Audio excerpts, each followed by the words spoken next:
संकल्प आध्यात्मिक परिवार निरूपण सोहळ्यामध्ये आजच्या या 5व्या सत्रामध्ये आपण आजच्या या प्रवचनमालेत दृष्टांत घेणार आहोत 44 क्रमांकाचा। आणि दृष्टांत आहे जैसा डोळकेल्या बालकाचा। ईश्वरा देता एके अनधिकारे विसरेती परी वासना उरलीची असे, तयासी पुढती पुढती निरूपिती जैसा डोळकेल्या बालकाचा। दृष्टांताची जी लापणिक आहे त्या लापणिककार या ठिकाणी सांगतात की ईश्वरा देता एके अनधिकारे विसरेती, म्हणजे मागच्या सत्रामध्ये आपण पाहिलं परमेश्वर ज्ञान जे आहे ते कुणालाही होत नाही, तर ईश्वर देती तयासीची होय। म्हणजे परमेश्वर देतात त्यांनाच ते ज्ञान होतं। परंतु कधी कधी असंही होतं की ईश्वरे देता एके अनधिकारे विसरेती। परमेश्वराने जरी दिलं तरी एखादा जो जीव आहे तो काय होतो, अनधिकारे, म्हणजे त्याचा अनधिकार आहे आणि त्या अनधिकारामुळे तो विसरतो। म्हणजे दोन वाक्य आपल्याला विरोधात दिसतात की परमेश्वर देतातही आहे आणि अनधिकारही आहे। मग अनधिकार आहे तर देतात का? अनधिकार ज्ञान न होण्याचा अनधिकार नाही आहे, तर ज्ञान न टिकण्याचा अनधिकार आहे। ज्ञान होण्याचा अधिकार आहे, परंतु ज्ञान पाठ राहण्याचा किंवा ज्ञानाचा उपयोग करण्याचा अधिकार त्यांचा नाही आहे। प्रत्येक जीवाला परमेश्वर ज्ञान पाळी फिरवतात। प्रत्येक जीवाला ज्ञान देणार आहेत। सृष्टीमध्ये जेवढे काही जीव दिसतात त्या सगळ्यांना परमेश्वर ज्ञान देणार आहेत। असा एकही जीव सुटणार नाही आहे।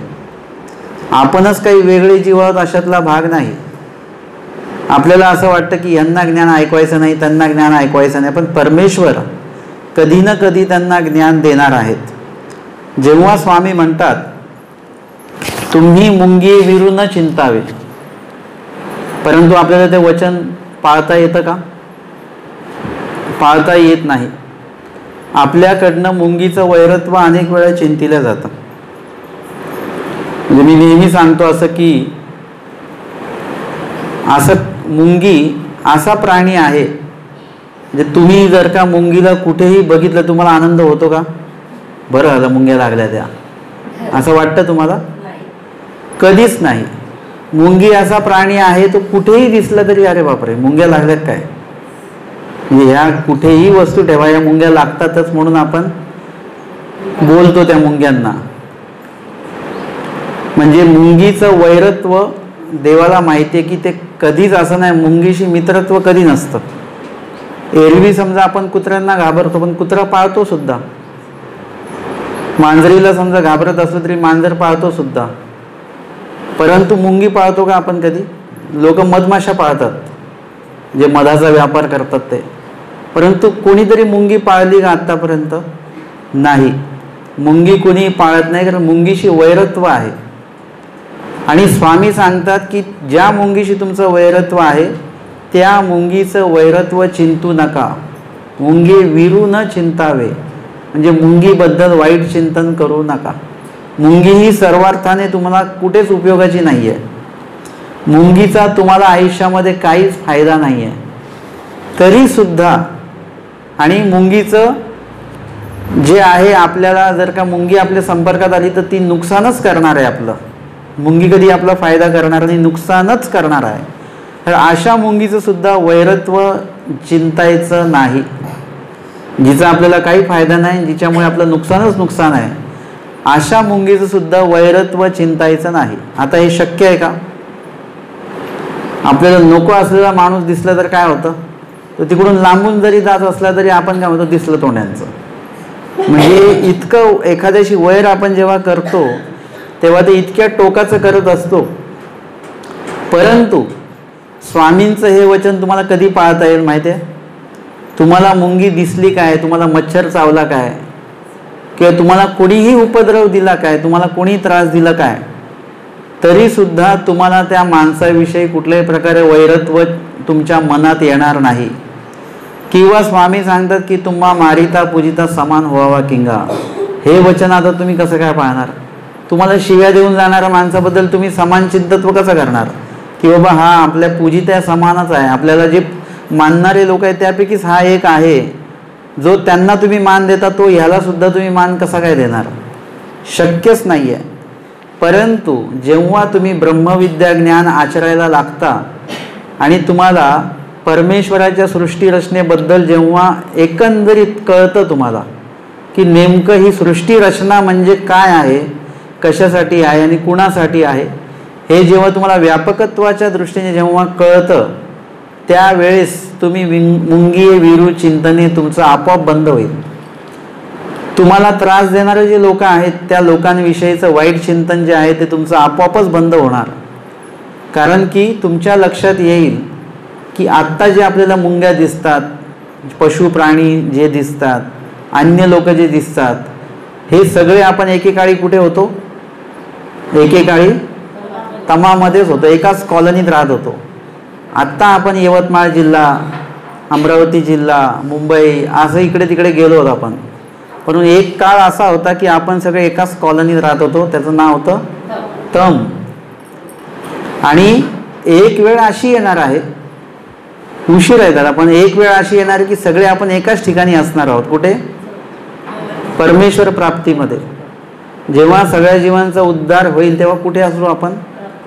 ईश्वर प्राप्तीमध्ये एकाच ठिकाणी असणार आहोत आपण. एकाच ठिकाणी होतो आणि एकाच ठिकाणी कायमस्वरूपी असणार आहोत. मग आपण सगळे एकाच ठिकाणाहून सृष्टीमध्ये कशासाठी आणलं देवाने? की उद्धार करायचा आहे, सगळ्यांचाच उद्धार करायचा आहे. आणि जेवढे कोणी जीव दिसतात सगळे ईश्वर प्राप्तीला आपल्यासोबतच येणार आहेत परत. मग मुंगी जरी दिसली, आता तुम्ही जर का मुंगीचे वैरत्व चिंतायला लागले तर तुम्हाला लगेच लक्षात आलं पाहिजे की ही जी मुंगी आहे ही आत्ता जरी मुंगी ह्या जन्मामध्ये असेल तरी उद्या ती मनुष्य देहामध्ये येणार आहे, तिला सुद्धा ज्ञान होणार आहे, ती सुद्धा आचरण करून अनुसरती होणार आहे. कधीतरी होणारच ना, कधीतरी. आणि उद्या जर का ती अनुसरण घेऊन तिने यथायोग्य आचरण केलं ती प्राप्तीला जाणार आहे. असंही होऊ शकतं की आपल्या आधी त्या मुंगीचा उद्धार होऊन जाईल, ती जेव्हा मनुष्य देहात जाईल तेव्हाची गोष्ट. म्हणजे ती मुंगी सुद्धा आपल्यासोबत प्राप्तीमध्ये कधी काळी असणार आहे. कधी आपण आधी जाऊ किंवा ती आधी जाईल. म्हणजे प्रत्येक जीव जर तुम्ही बघाल सृष्टीमध्ये, हे सगळेजण ईश्वर प्राप्तीला कधी ना कधी असणार आहेत. एक सृष्टी जाईल, दोन सृष्टी जातील, तीन सृष्टी जाईल, परंतु ते आता समजा तुमच्या घरी जर का काही कार्यक्रम आहे आणि तुम्ही बाजारामध्ये गेलेले आहात आणि त्याच्यामध्ये तुम्ही चिडचिड चालू आहे तुमची, काही उशीर होतोय म्हणून वगैरे, तुम्ही सगळ्यांवर चिडाल बाजारातल्या.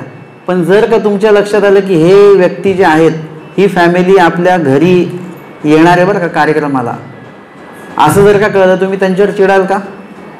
तुम्हाला माहिती आहे हे आपल्याकडे कार्यक्रमालाच चाललेले आहेत, कार्यक्रमासाठीच हे आलेले आहेत. हे जेव्हा तुमच्या लक्षात येतं हे आपल्या मंदिरातच येणारी लोक आहेत, एरवी तुम्ही दुसऱ्यांवर चिडचिड कराल, पण तुमच्या जेव्हा लक्षात येईल अरे हे तर आमके आमके उपदेशी दिसतात बरं का हे, आणि हे आपल्या मंदिरात येत आहेत, तर तुम्ही त्यांच्यावर चिडाल का? का नाही चिडणार?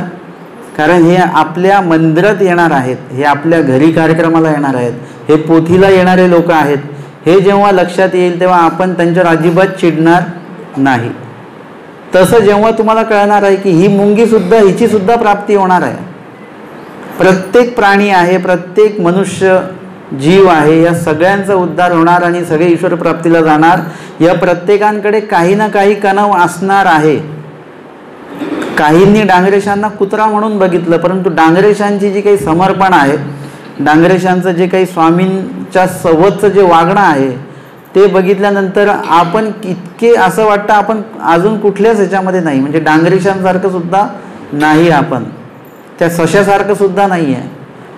ससा जसा स्वामींना पाहिल्या पाहिल्या स्वामींच्या दिशेने धावत आला आणि काही बोलला नाही, फक्त स्वामींना शरण आलेला आहे. स्वामींच्या लक्षात आलं, काही न बोलता, आपल्याला बोलता येतं, आपण किती बोलत बसतो देवाशी, विडा ठेवताना किती बोलतात लोक, म्हणजे ते एक विड्यामध्ये कितीतरी मागणी मागून घेतो आपण, देवा हे पाहिजे ते पाहिजे ते पाहिजे, पार विडा आसनाला टेकेपर्यंत आणि हे पण सांगा बरं का देवाला, म्हणजे इतकं बोलतो आपण. ससा काही बोलला का देवाशी? काही बोलला नाही, फक्त धावत आला. स्वामींनी लगेच मांडी वर केली, आश्रय दिला. कारण की त्या सशाला देहविद्या द्यायची होती. तो ससा कधी काळी अनुसरलेला होता, त्याच्यानंतर पुढे अनुसरणावरून तो पतन झाला, परंतु त्यानंतर सुद्धा त्यांनी प्रायश्चित केलं, दुना आचार वगैरे सगळं त्यांनी ते केलं. प्रायश्चित नसेल घडलं, पण दुना आचार त्या सशाने त्या जन्मामध्ये केलेला आहे, ज्ञानदेही. आणि त्याच्यामुळे प्रायश्चित नसल्यामुळे ते चतुर्विधाला तो गेला, सशाच्या देहात गेला. पण जे दुनापथ्य आहे त्याच्यामुळे जी देहविद्या, त्या देहविद्येची स्थिती त्यांना जी काही प्राप्त झालेली आहे ती त्यांच्याकडे आहे. तुम्हाला आम्हाला दिसताना तो ससा दिसतोय, पण परमेश्वर त्यांच्याकडे भरवसेन उद्धरणार आहेत. पुढच्या सृष्टीमध्ये त्यांना उद्धार त्यांचा होणार आहे, कारण की पूर्णपणे ती प्रक्रिया इथे झालेली आहे. या सृष्टीत जरी पतन झालं, परंतु दुना स्मरण, दुना जे दुःख आहे ते त्यांच्याकडनं इथेच घडलेलं आहे. डांगरेश आम्हाला तसे वाटले, परंतु त्यांचा अधिकार योग्यता काहीतरी वेगळीच आहे. आमच्या स्वामींनी प्रशंसा केली त्यांची, म्हणजे स्वामींनाही वाटलं की मनुष्याने असं जर का केलं तर किती प्रेमोपायासारखं ते होऊन जाईल ते. म्हणजे अशा पद्धतीने आपल्याला एखादा जीव दिसताना एकदम सामान्य दिसतो. एखादा जीव तुम्हाला असं वाटेल की आता तुम्ही जर का एखाद्या आश्रमात जाल, आश्रमात गेले तर तिथे लहान लहान मुलं असतात आश्रमातले. मग एक जण आहेत, त्यांनी दीक्षा घेतली, प्रपंचातनं ते गेले आणि त्यांनी दीक्षा घेतली. त्याच्यानंतर मग त्यांना मी एकदा विचारलं कसं काय आश्रमामध्ये, नाही काय म्हणे आश्रमात ते घेते लहान लहान मुलं, नुसते एवढे आरडाओरड चालू असते त्यांची, नुसतं झोपून देत नाही, काय नाही येते.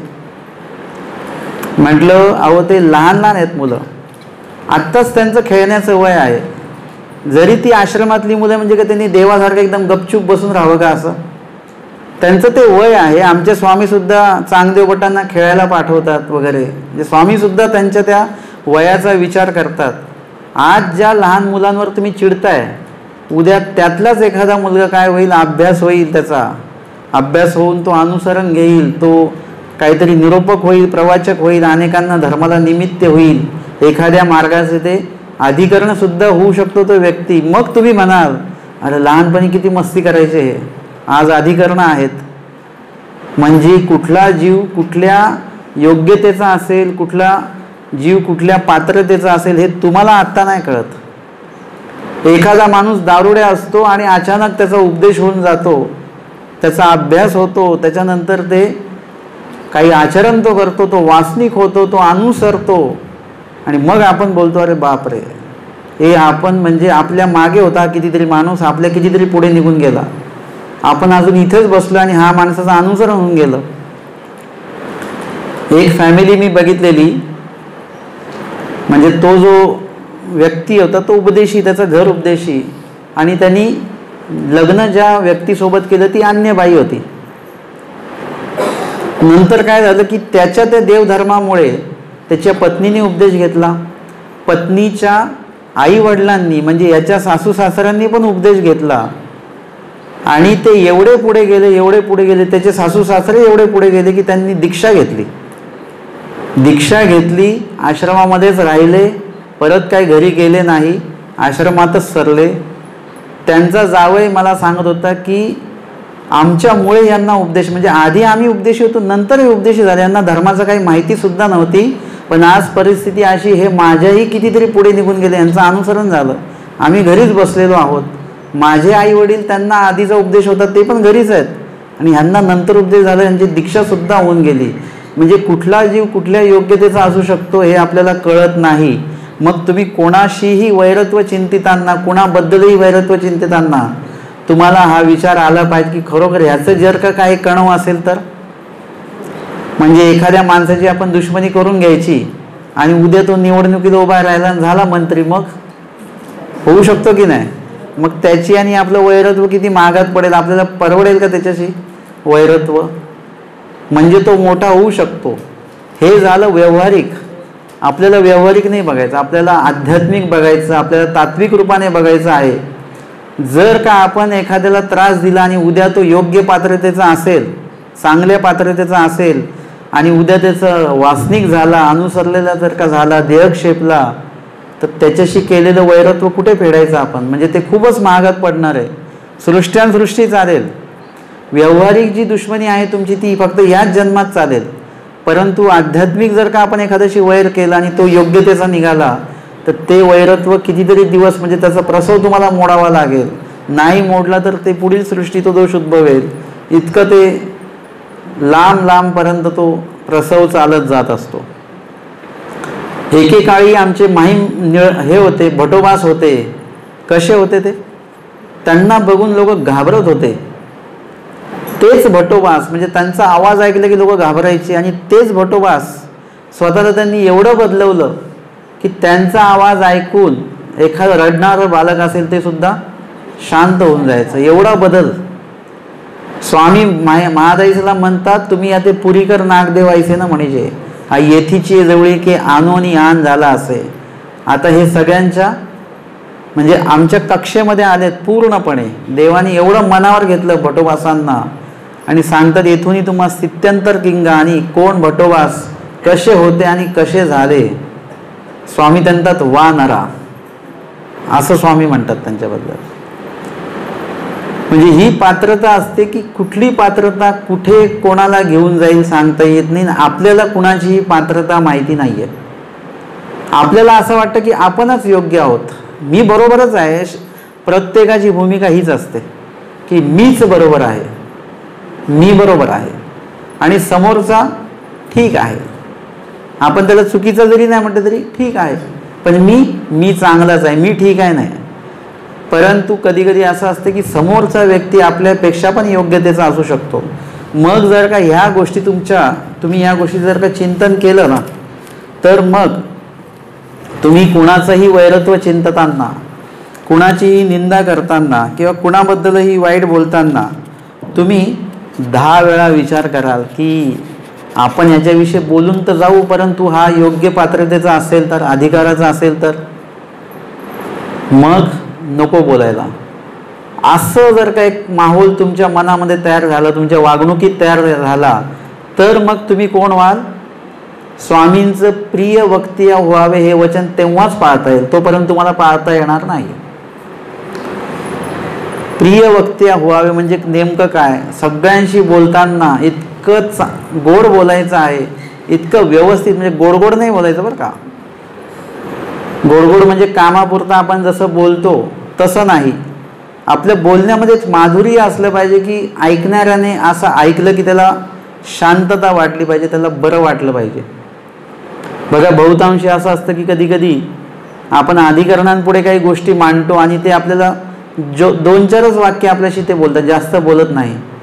परंतु एक असं उत्तर त्यांच्याकडनं मिळतं, त्यांचं जे बोलणं बिलणं जे असतं एकदम समाधान वाटतं की ते 2च ओळी बोलतात, पण इतकं चांगलं वाटतं आपल्याला. कारण की त्यांच्याकडे ते प्रिय वक्तव्यता जी आहे स्वामींनी सांगितलेली, त्याचं ते पालन ते कुठेतरी करत आहेत.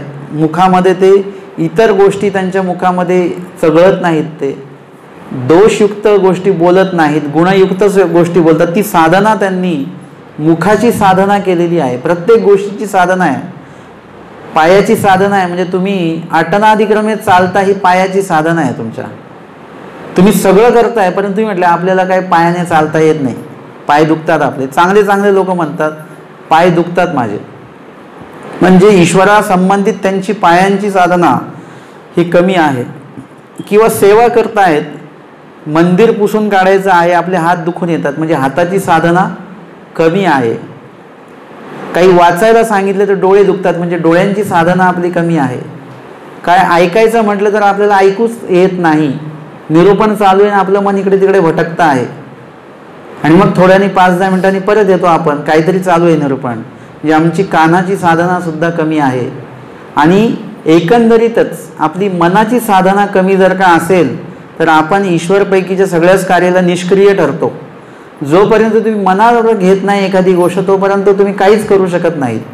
आणि म्हणून आपण काय केलं पाहिजे, परमेश्वर पैकीचं जे काय आहे ते करत असताना, म्हणजे आपण पूर्णपणे मन स्थिर करून आणि पूर्ण मनावर घेऊन ती क्रिया जी आहे ती क्रिया आपल्याला करता आली पाहिजे. आणि करत असताना कुणीही व्यक्ती आपल्याकडनं दुखवल्या जाऊ नये याचं भान आपल्याला खूप ठेवावं लागतं.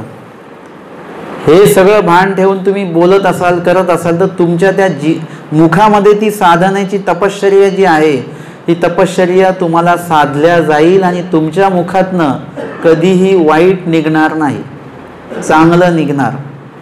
मग प्रत्येक अवयवाला जर का ती साधना दिली, मग आमचे स्वामी म्हणतात त्याचे उठणे बैसणे इतुले ही वाया न वचे. त्या माणसाचं उठणं बसणं सुद्धा व्यर्थ माणूस तो उठत नाही, व्यर्थ बसत नाही, व्यर्थ बोलत नाही, व्यर्थ हातपाय हलवत नाही.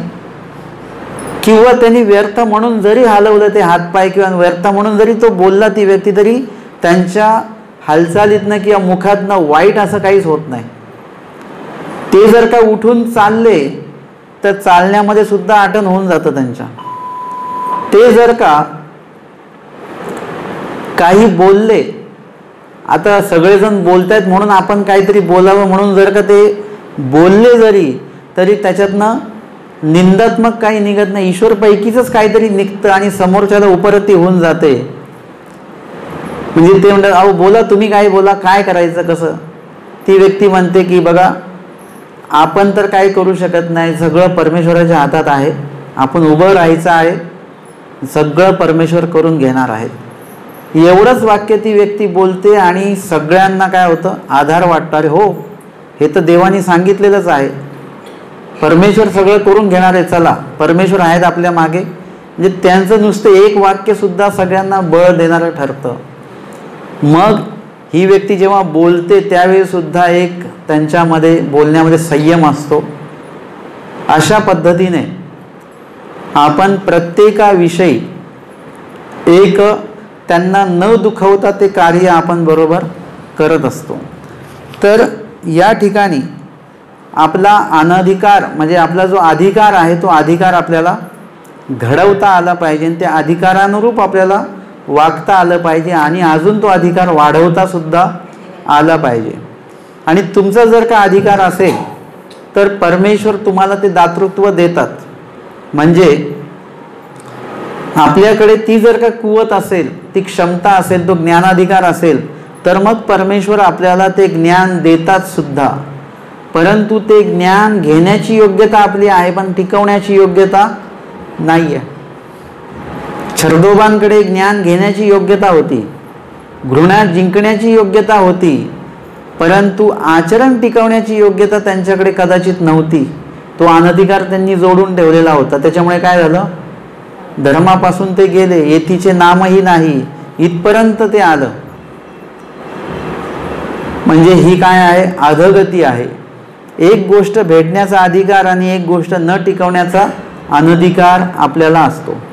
कधी कधी असं असतं की साधू सेवा जी आहे तो साधू सेवा किंवा अजून ईश्वर सेवा कुठली असेल ती भेटण्याचा अधिकार आपला असतो, ती सेवा आपल्याला मिळते, परंतु ती करत असताना आपण योग्य पद्धतीने ती क्रिया करत नाही. जसं बाईसा गेल्यानंतर स्वामींची सेवा ज्यांच्याकडे आलेली होती, म्हणजे स्वामींची सेवा भेटण्याचा अधिकार त्यांचा होता, परंतु ते स्वामींची सेवा योग्यपणे करण्याचा अधिकार त्यांचा नव्हता. ते काय करत होते, स्वामींना कधीतरी कच्चच बनवून द्यायचं काहीतरी, म्हणजे व्यवस्थित शिजवायचं नाही. स्वामी म्हणायच्या राजे शिजलं नाही चांगलं, मग उद्या काय करायचं, करपवून जाळून मग द्यायचं. कधी स्वामींनी म्हटलं मीठ जास्त आहे तर उद्या काय करायचं, आळणीच द्यायचं. आळणी म्हटलं तर मीठच जास्त टाकायचं. म्हणजे सेवा भेटण्याचा अधिकार आहे, पण सेवा योग्यपणे करण्याचा अधिकार नाही, असं आहे. एखाद्याला काही काम दिलं आपण, त्याला काम तर ती सेवा तर मिळाली, पण त्यांनी काय केलं, त्या कब्बशा दुधाना फोडून टाकल्या. म्हणजे सेवा भेटले पण सेवेचा विनियोग करता नाही आला, उपयोग करता नाही आला त्याला. आपल्याला सेवा पण भेटली पाहिजे आणि सेवेचा उपयोग सुद्धा करता आला पाहिजे. भटोबासांकडे ती कुशलता होती की स्वामी उदास झाले, आता स्वामींना प्रसन्न करण्याची जबाबदारी म्हणजे सेवा भटोबासांना प्राप्त झाली आणि भटोबासांनी ती योग्य पद्धतीने केली सुद्धा. भटोबासांच्या ठिकाणी आपण असतो तर काय केलं असतं? तिथे स्वामींकडे काहीच बोलायचं नव्हतं, फक्त जाऊन काय करायचं होतं, ते द्यायचं आहे, ते दाखवायचं. आणि दाखवण्यामध्ये असं होतं की स्वतःला दिसू द्यायचं नाही, फक्त काय करायचं आहे की ज्याच्यामुळे स्वामी प्रसन्न होणार आहेत तेच फक्त दाखवायचं, ते एवढं वस्त्र दाखवायचं. आणि ते दाखवत असताना कुठेही स्वतःला दिसू द्यायचं नाही. म्हणजे ती सेवा पण मिळाली आणि ती सेवा योग्यपणे पार पाडण्याची सुद्धा त्यांच्याकडे कुशलता आहे. सांडव्याच्या लीळेत पण आपण ते बघितलेलं आहे. तापाच्या लीळेमध्ये पण आपण बघितलं की त्यांना नेवाशाला पाठवलं. असं प्रत्येक याच्यामध्ये स्वामी म्हणतात की तुम्हाला सगळं दगडं मारतील, तुम्ही सगळ्यांची दगडं हुकवायची. म्हणजे सगळ्यांची दगडं चुकवायची सेवा त्यांना मिळाली आणि ती पण त्यांनी यथायोग्य पार पाडली. स्वामींनी दगड उचलला, आता तू ते कोण राखेल, तेव्हा सुद्धा त्यांना उत्तर देता आलं. आपण असतो देवाला तर म्हटलं देवा मारा तुम्ही, तुमचंही चुकवतो मी दगड. आपण असं बोललो असतो, एवढे दगड चुकवले की नाही, हा पण देवाचाही दगड चुकवू आपण. पण भटोबासांना माहिती आहे सगळ्यांशी स्पर्धा करता येईल, देवाशी कधी स्पर्धा करायची नाही. देवाचा दगड आहे तो लागणारच आहे. मग आता देवाचाच दगड लागणार आहे तर वाचवणार कोण आहे? मारणारा पण कोण आहे? देवच. आणि तारणारा कोण आहे? देवच. देवा तुमचा दगड तुम्हीच वाचवणार आहात. किती सुंदर उत्तर आहे. आता तू ते कोण राखेल, तुमचा दगड तुम्हीच चुकवणार आहात. काय झालं? स्वामींच्या श्रीकरातला दगड खाली टाकावा लागला देवाला. उत्तर अशा प्रकारचं आहे. आपल्या मागे गोविंद प्रभू लागले तर दगड मारतील आपल्याला, कारण की आपलं वागणंच तसं असणार आहे. श्रीप्रभूंच्या सन्निधानी राहायचं म्हणजे शिस्तीत राहावं लागेल. तिथे अशी अन्य वार्तान बडबड करायला लागले की मग श्रीप्रभू जे हातात येईल, दामूर्ताच्या काय डोक्यात टाकलं? नारळ डोक्यात टाकला. आणि जर का आपण असं समळ जीव म्हणून श्रीप्रभूंकडे राहिलो तर आपल्याला श्रीप्रभूंकडे जाण्याची सुविधा किंवा सेवा निर्माण होईल, परंतु तिथे आपण राहू शकत नाही. स्वामींची सेवा मिळेल आपल्याला, पण ती सेवा आपण करू शकत नाही. साधाईसाला पण सेवा मिळाल्या आणि त्यांनी त्या सेवा केल्या आणि सेवा इतक्या चांगल्या केल्या की बाईसांना स्वामी म्हणतात हे तुमच्यासाठी उपयुक्त आहेत बरं का, यांना राहू द्या इथे, हे सेवेसाठी एकदम उत्तम व्यक्ती आहेत. म्हणजे आपल्याला सेवा भेटते पण आपल्याला टिकवता येत नाही. आपण काहीतरी तमतम करून म्हणा किंवा काहीतरी चुकीचा विचार करून म्हणा की मीच का करावं. कोणी म्हटलं बरं पंक्ती उठलेल्या आहेत, तुम्ही काय करा ते पत्रावळी उचलून घ्या. का बरं मी खरकट्या पत्रावळी का उचलायच्या मी? म्हणजे आपल्या मनामध्ये हा भाव येतो आणि आपणच सांगतो की कृष्ण महाराजांनी उष्टा पत्रावळ्या वेचल्या होत्या. मग त्यांच्याबद्दल आपण सांगत असताना आपण स्वतः का नाही उचलू शकत? आपल्याला पण ती सेवा देवाने दिलेली आहे. परमेश्वर प्रत्येक वेळी तुम्हाला सेवा देतात. तुमच्या अधिकाराच्या अनुरूप तुम्हाला ते मिळत असतं, परंतु समोर आपला काय बसलेला असतो? अनधिकार बसलेला असतो. खूप वेळा असं असतं की तुम्हाला भावकीमध्ये तुम्हाला भांडायचं नसतं बरं का. तुम्ही म्हणता जाऊ दे, आपल्याला काय, आपल्याला देवाने भरपूर दिलेलं आहे. परंतु बाजूला जो कोणतरी बसलेला असतो तो आपल्याला काय चावी भरतो, अहो तुम्हाला गरज नाही ते ठीक आहे, पण त्यांच्या घशात काय घालायचं? भांडा तुम्ही, ते तुमचं नाव आहे त्याच्यामध्ये, कोर्टात केस टाकली तुम्ही जिंकाल. आपल्याला वाटतं हे म्हणतो तो बरोबर आहे बरं का. म्हणजे एक अधिकार आपला असा आहे की आपल्याला नको ते आपल्याला देवाने भरपूर दिलंय, पण दुसरा जो अनधिकार आपल्या बाजूला बसलेला आहे तो काय करतो? तो आपल्याला भांडायला भाग पाडतो. आणि आपण कोणाचा ऐकतो? अधिकाराचा ऐकत नाही, आपण अनधिकाराचा ऐकतो. आपण चांगलं खूप कमी वेळा ऐकून आचरण करतो, पण वाईट हे नेहमीच ऐकतो आणि नेहमीच वाईट आचरणच आपण करत असतो. तर तसं होता कामा नये. म्हणून परमेश्वर आपल्याला देतात तेव्हाच परमेश्वराची सेवा आपल्याला उपलब्ध होते. परंतु बहुतेक वेळी असं असतं की ईश्वरे देता एकी अनधिकारे विसरेती. ईश्वराने देऊन सुद्धा आपण अनधिकारामुळे ती सेवा आपण आपल्या हातातनं घालवतो किंवा त्या सेवेचा नाश आपण करतो. म्हणजे योग्य प्रकारे ती क्रिया केली गेली पाहिजे, तर त्या सेवेसंबंधित आपण काय करतो, परमेश्वरालाही दुखवतो आणि ती सेवा जी आहे, क्रिया जी आहे, ती सुद्धा आपण उत्तम प्रकारे करत नाही.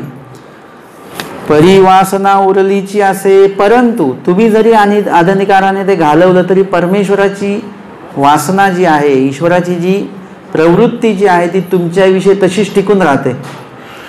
म्हणजे एक डायंबास आहेत किंवा सारंग पंडित आहेत, हे लोक अनुसरतच नाही आहेत. ईश्वरे देता ही परी आपलेनी अनधिकारे विसरेती. म्हणजे त्यांना कळतंय सगळं, परंतु त्यांना उमजत नाही. आणि परमेश्वराने त्यांना अनुसरणाचा अधिकार दिला. स्वामींनी अनुसरणाविषयी त्यांना निरूपण सुद्धा केलं, परंतु अनधिकारे विसरेती म्हणजे अनधिकार असल्यामुळे परमेश्वराने सांगितलेल्या गोष्टीवर त्यांचं लक्ष केंद्रित होत नाही. ते स्वामी जे सांगतात 10 वेळा ते मनावर घेत नाहीत, अनुसरणही ते घेत नाहीत. ह्याला म्हणतात अनधिकारे विसरणे. आणि भटोबासांना स्वामी अनुसरणाची संधी देतात आणि ते भटोबास लगेच अनुसरण घेतात. म्हणजे अधिकारे परमेश्वराचं कधीही विसरत नाहीत आणि अनधिकारे बाकीची लोक काय होतात, विसरून जातात. आता विसरून जातात म्हणजे कसं, आत्ता आपल्याला असं वाटतंय की खरंच आपण अनुसरण घ्यायचं बरं का, आता असं वाटतं आपल्याला, आत्ताच वाटतं.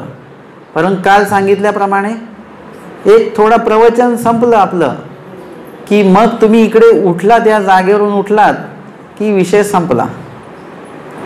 नंतर आपल्याला दुसऱ्या प्रवचनापर्यंत लक्षातच राहत नाही काही. आणि 28 तारखेनंतर तर काहीच लक्षात राहणार नाही आपल्या मग. अनुसरण वगैरे हा नंतर परत कुणाचं तरी निरूपण होईल तेव्हा परत आपण त्या माहोलमध्ये येऊ की अरे हो, आपण तेव्हा विचार केला होता बरं का अनुसरणाचा, काहीतरी पुस्तक वाचण्याचा विचार केला होता, स्मरणाचा विचार केला होता, लीळा पाठ करण्याचा विचार केला होता, हे नंतर आपल्याला आठवतं. करूया, आपण नक्कीच करूया, परंतु नक्की दिवस ठरत नाही आणि वेळही ठरत नाही आणि कधीच ते ठरतच नाही. परमेश्वर तुम्हाला आठवून देत आहेत. तुम्हाला आठवतं म्हणजे काय, परमेश्वर आठवून देतात तुम्हाला. आपल्याला पण ते आठवतं, हो बरोबर आहे, परंतु अनधिकारे विसरेती. अनधिकार म्हणजे प्रपंचरूपी अनधिकार आहे, त्याच्यामध्ये सगळे आपण अडकून जातो. तर या ठिकाणी तुम्ही जरी विसरलात तरी परमेश्वर मात्र विसरत नाहीत. कारण की परमेश्वराने सृष्टीची रचनाच कशासाठी केलेली आहे, जीवाच्या उद्धरण्यासाठी. एकमेव उद्दिष्ट तेच आहे त्यांचं. म्हणून ते कधीही विसरत नाहीत. ते तुम्हाला पुन्हा पुन्हा काय करतात, सारंग पंडिता उपलक्षणे, डायंबा उपलक्षणे पुन्हा पुन्हा तुम्हाला परमेश्वर आपल्या सेवेचं योग जो आहे तो तुमच्या दृष्टीसमोर तुम्हाला आणून देतात आणि ती सेवा तुम्हाला पुन्हा पुन्हा तुमच्या समोर आणतात की तुम्ही ते करावी. परंतु अनधिकारे विसरेती. अशा पद्धतीने वासना उरलीची असे तयासी पुढती निरूपिती.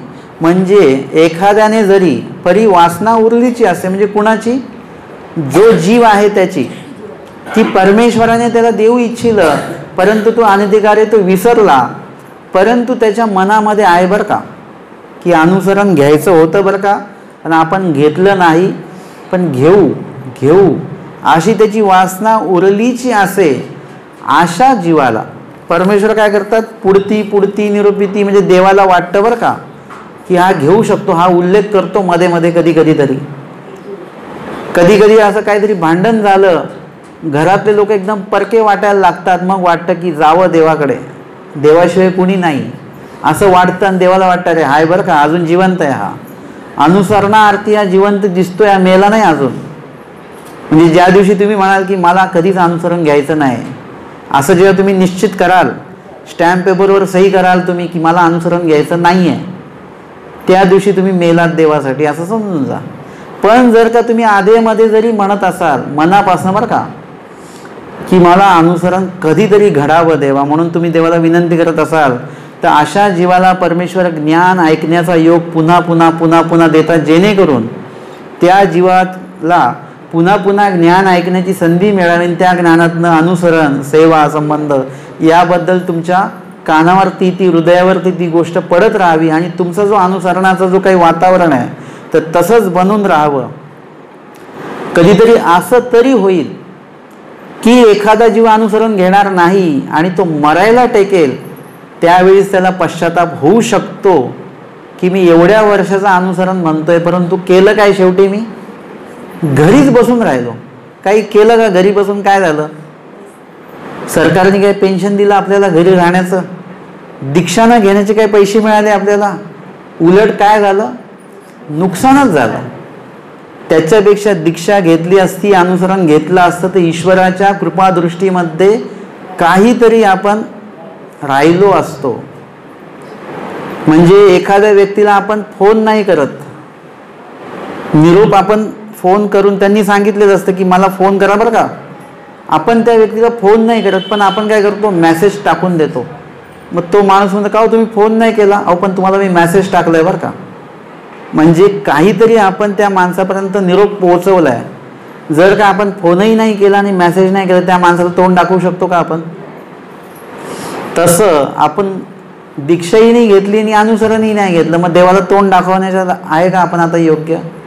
पण त्यातल्या त्यात तुम्ही जर शेवटच्या घडीला प्रायश्चित करून काहीतरी अनुसरणाचे काही जे कपडे आहेत औपचारिकता म्हणून का होईना तुम्ही जर का ते अंगावर चढवले, तर कुठेतरी देवाला आपण तोंड दाखवू शकतो की देवा तुम्हाला अपेक्षित असलेलं माझ्याकडनं नाही घडलं, पण थोडा तरी मी एक पायरी का होईना मी प्रयत्न केलेला आहे. परमेश्वराला त्याचाही तोष आहे. उभा ठाकीदासीची पुरे, येथची मोहरची पुरे, अनुसरण्याच्या 2च घडिया पुरती. परंतु 2 घडिया कोणाला साधतात? ज्याने आयुष्यभर अनुसरणाचं स्वप्न बघितलेलं आहे त्याला शेवटच्या 2 घडिया अनुसरण त्याला घडतं, सगळ्यांना घडत नाही. कारण स्वामींचं वचन आहे, जे असे ते देहांती प्रकट आहे. जे आयुष्यभर केलं तेच देहांती तुम्हाला आठवेल. आयुष्यभर देव आठवलेला असेल तर मरतानाच देव आठवणार. महादाईचं आयुष्यभर देव आठवत होत्या म्हणून शेवटच्या घडीला पण देवच आठवला. आचार्यांना शंका पडली की मृत्यू समय सुद्धा देव आठवला पाहिजे. मग त्यांनी विचारलं, रुपये तुझं देव आठवत असे? तुला आठवतोय का देव? मृत्यू समय देव कसं काय आठवेल सांगा बरं. आपल्याला कोणी सांगितलं तुम्ही 5 मिनिटांनी मरणार आहे तर आपल्याला काय आठवेल? महावाक्य म्हणू का आपण? निर्वचन म्हणू का? अहो काहीच बोलता येणार नाही, शब्द चुकतील आपले. ह्यांना बोलवा, त्यांना बोलवा, माझी ती नात आहे तिला पण बोलवा, नातूला पण बोलवा, हे सगळं आठवेल. आयुष्यभर जर का तुम्ही प्रपंच केलेला असेल तर मरताना सुद्धा तेच आठवणार. म्हणजे आम्ही लोक काय करतो, एखाद्याचा मृत्यू कसा झाला आम्ही विचारतो, कसं काय बरं त्यांचा देहांत कसा झाला? मग ते सांगतात असं असं झालं, तसं तसं झालं. मृत्यू समयी गाठी त्यांच्या हातात होती, देव आठवतच ते नाम घेतच ते गेले. आम्ही समजतो की यांनी आयुष्यभर देव आठवलेला आहे म्हणून शेवटी पण देवच आठवला.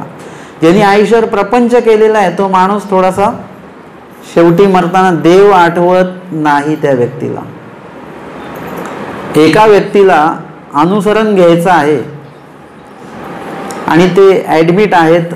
डॉक्टरांनी सांगितलं की 2 दिवसाचा अवधी आहे, म्हणजे उद्या संध्याकाळी किंवा परवा सकाळपर्यंतच अवधी आहे फक्त. मग त्यांच्या मुलीने वगैरे म्हटलं की अनुसरण घ्यायचं का? ते म्हणाले हो अनुसरण घ्यायचं मला. हो ते विद्वत्ता होती, सगळं काय होतं, परंतु अनुसरण घेतलं नव्हतं. पण त्यावेळेस ते म्हटले की मला अनुसरण घ्यायचं. आणि मग ते दवाखान्यात ॲडमिट आहेत. संध्याकाळी 7 वाजता दवाखाना म्हणजे आतमध्ये त्यांना भेटण्याचं बंद होणार आहे, त्याच्या आधीच त्यांना अनुसरण घडवायचं आहे. उद्या संध्याकाळी 7 नंतर कोणालाही त्यांना भेटता येणार नाही आणि 7 नंतर कोणाला भेटता येणार नाही. आणि रात्रभरात काय झालं तर, म्हणून लवकरात लवकर आजच्या दिवसभरात त्यांना अनुसरण द्यायचं म्हणून संवत्सरच्या बाबांना बोलवलं गेलं. बाबा पण त्या दवाखान्यामध्ये 5 वाजता पोहोचणार या दृष्टिकोनातनं बाबाही निघाले. आम्ही पण म्हटलं काय हरकत नाही, 7ला अजून खूप वेळ, बाबा तर 5लाच पोहोचणार आहेत, अनुसरण त्यांचं होऊन जाणार सहज, एकदम सोपं. परंतु झालं काय की बाबा तिकडे ट्रॅफिकमध्ये अडकले. जवळ येऊन आणि नंतर फोन करतोय आम्ही, 5चे 5:30 झाले, 5:30चे 5:45, आम्हाला टेन्शन. आणि ज्या व्यक्तीला अनुसरण घ्यायचं होतं, इतक्या दिवस त्या माणसाने कधी अनुसरणाचं नाव नाही काढलं, पण त्या दिवशी त्या माणसाची अनुसरणाची इच्छा एवढी टोकाला पोचली, ते म्हणाले बाबा आले का, सारखे बाबा आले का, नाही, माझं अनुसरण घडलं पाहिजे, आजच्या आज माझं झालंच पाहिजे, नाहीतर मग काही खरं नाही माझं, असं म्हणून त्यांची तळमळ वाढली. सगळेजण त्याच्यामध्ये होते की बाबा कधी येतात, आणि इकडे त्यांनाही वाटत होतं अनुसरण घडतं का नाही घडतं. परंतु मी तिथे उपस्थित होतो, मी थोडंसं वेगळ्या अँगलने चिंतन केलं. मी थोडंसं संकटकालीन गोष्ट जरी असेल तरी मी त्याला सकारात्मकपणे बघण्याचा माझा प्रयत्न असतो. मी म्हटलं की ही सगळी जी काही लीळा आहे ही परमेश्वराचीच लीळा आहे. बाबा आले असते, सहजपणे त्यांना दीक्षा दिली असती, त्यांनी घेतली असती, झाला. म्हणजे त्याच्यामध्ये काहीतरी असं संघर्ष किंवा त्याच्यामध्ये असं काही तळमळ पाहिजे ना, तळमळीचा प्रकार अनुसरला घेणाऱ्या व्यक्तीमध्ये नसता दिसला, सहजपणे होऊन गेलं असतं. पण इथे काय झालेलं आहे, सहजपणे नाही झालं. अनुसरण घेण्याची तळमळ आहे की नाही आहे परमेश्वराला बघायचं आहे. देवाने काय केलं, बाबांना येण्यामध्ये अडथळे निर्माण करून दिले, उशीर करून दिला. दीक्षा घेणाऱ्याची जी तळमळ एवढीशी होती, 10% होती ना, ती 90-95% झाले. इतकी तळमळ. मला एक माहिती होतं की बाबा वेळेवर येणार, त्यांचं अनुसरणही होणार. फक्त तो एक कालावधी जो आहे तो देवाला पूर्ण बघायचा, त्या समोरच्या माणसाची परीक्षा देवाला बघायची असेल असं मी चिंतन केलं. आणि योगायोग असा की 7ला ते बंद होणार आहे प्रवेश, आणि बरोबर बाबा 6:30ला दवाखान्यात पोहोचले. 6:45ला त्यांना कातर लावली, दीक्षा झाली.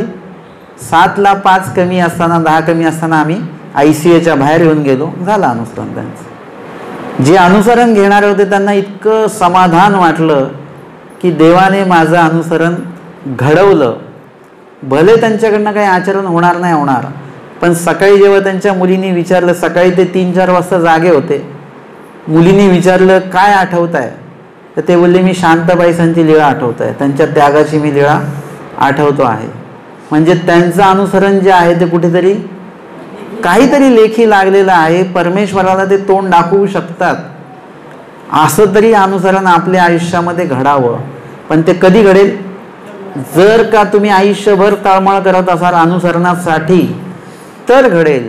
वासना उरलीची असे असं जर का असेल तर परमेश्वर काय करतात, पुढती निरूपिती, म्हणजे तुम्हाला वारंवार तसा योग घडून देतात. नाही तर परमेश्वराला तसं काही घेणं पडलेलं नाही आहे. आपण अनुसरण घेतल्याने देवाला काही फायदा नाही होणार बरं का, काहीच फायदा नाही होणार देवाला. आपण अनुसरण घेतल्याचा फायदा आपल्याला स्वतःला होणार आहे. आपल्या स्वतःच्या फायद्यासाठी आपण अनुसरण घ्यायचं असतं. आणि म्हणून परमेश्वर आपल्याला सगळे योग घडवून देतात, सगळे अधिकार घडवून देतात, सगळ्या गोष्टी करून देतात. कुठेही परमेश्वर आपल्या बाबतीमध्ये कधीच कमी पडले नाहीत. कमी पडलो ते आपण कमी पडलेलो आहे. का, जैसा डुळकेल्या बाळकाचा, म्हणजे डुळकेल्या बालकाचा दृष्टांत स्वामींनी सांगितलेला आहे. कुणाला सांगितला आणि का सांगितला ते आपण या लीळेमध्ये आजच्या या सत्रामध्ये बघणार आहोत. लीळा आहे पूर्वार्ध 204 क्रमांकाची. डखल्या चांगदेव भटाते श्री दत्तात्रय प्रभूच्या दर्शना पाठवणे. डखले आणि चांगदेव यांना आमच्या स्वामींनी श्री प्रभूंच्या भेटीसाठी, श्री दत्तात्रय प्रभूंच्या भेटीसाठी पाठवलेलं आहे माहूरला.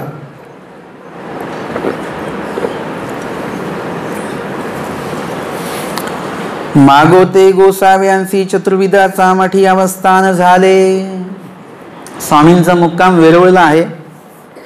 आणि त्या ठिकाणी चतुर्विधाच्या मठामध्ये स्वामींचं परत त्या ठिकाणी अवस्थान झालं. एकुदी गोसावी श्री दत्तात्रेय प्रभूंची महिमा निरूपित होते आणि एक दिवशी निरूपण अवसान सुरू होतं आणि आमचे स्वामी श्री दत्तात्रेय प्रभूंची महिमा, त्यांच्या दर्शनाची महिमा त्या ठिकाणी सांगत होते. आणि सांगत असताना त्या ठिकाणी डखला आणि चांगदेव भट त्या ठिकाणी बसलेले होते. त्यांनी सुद्धा श्रीप्रभूंच्या दर्शनाबद्दल ऐकलं, त्यांची महिमा ऐकली आणि ते म्हणतात स्वामींना की त्यांची भेट जर का एवढी उत्तम आहे, अमोघ दर्शन जर का आहे, जी आम्हा श्री दत्तात्रेय प्रभूंचे दर्शन व्हावे तर आम्हाला सुद्धा श्री दत्तात्रेय प्रभूंचं दर्शन व्हावं अशी आमची इच्छा आहे. स्वामी म्हणतात ते कांगा होईल ते अमोघ दर्शन किंगा. ते म्हणणार तुम्हाला कशाला होईल त्यांचं दर्शन? असं कुणालाही होतं का दर्शन? नाही होत. आता तुम्ही माहूरला जर का गेलात, निद्रेची आरती चालू, तो जो काय वेळ आहे, आमचे श्री दत्तात्रेय प्रभू त्या ठिकाणी निद्रेसाठी येतात. तुम्हाला दिसतील का ते? भोजनासाठी येतात. कुठे? तिथे दिसतील का दत्तात्रेय प्रभू आपल्याला? तुम्ही असं गेलात आणि लगेच तुम्हाला दिसलं असं होणार आहे का?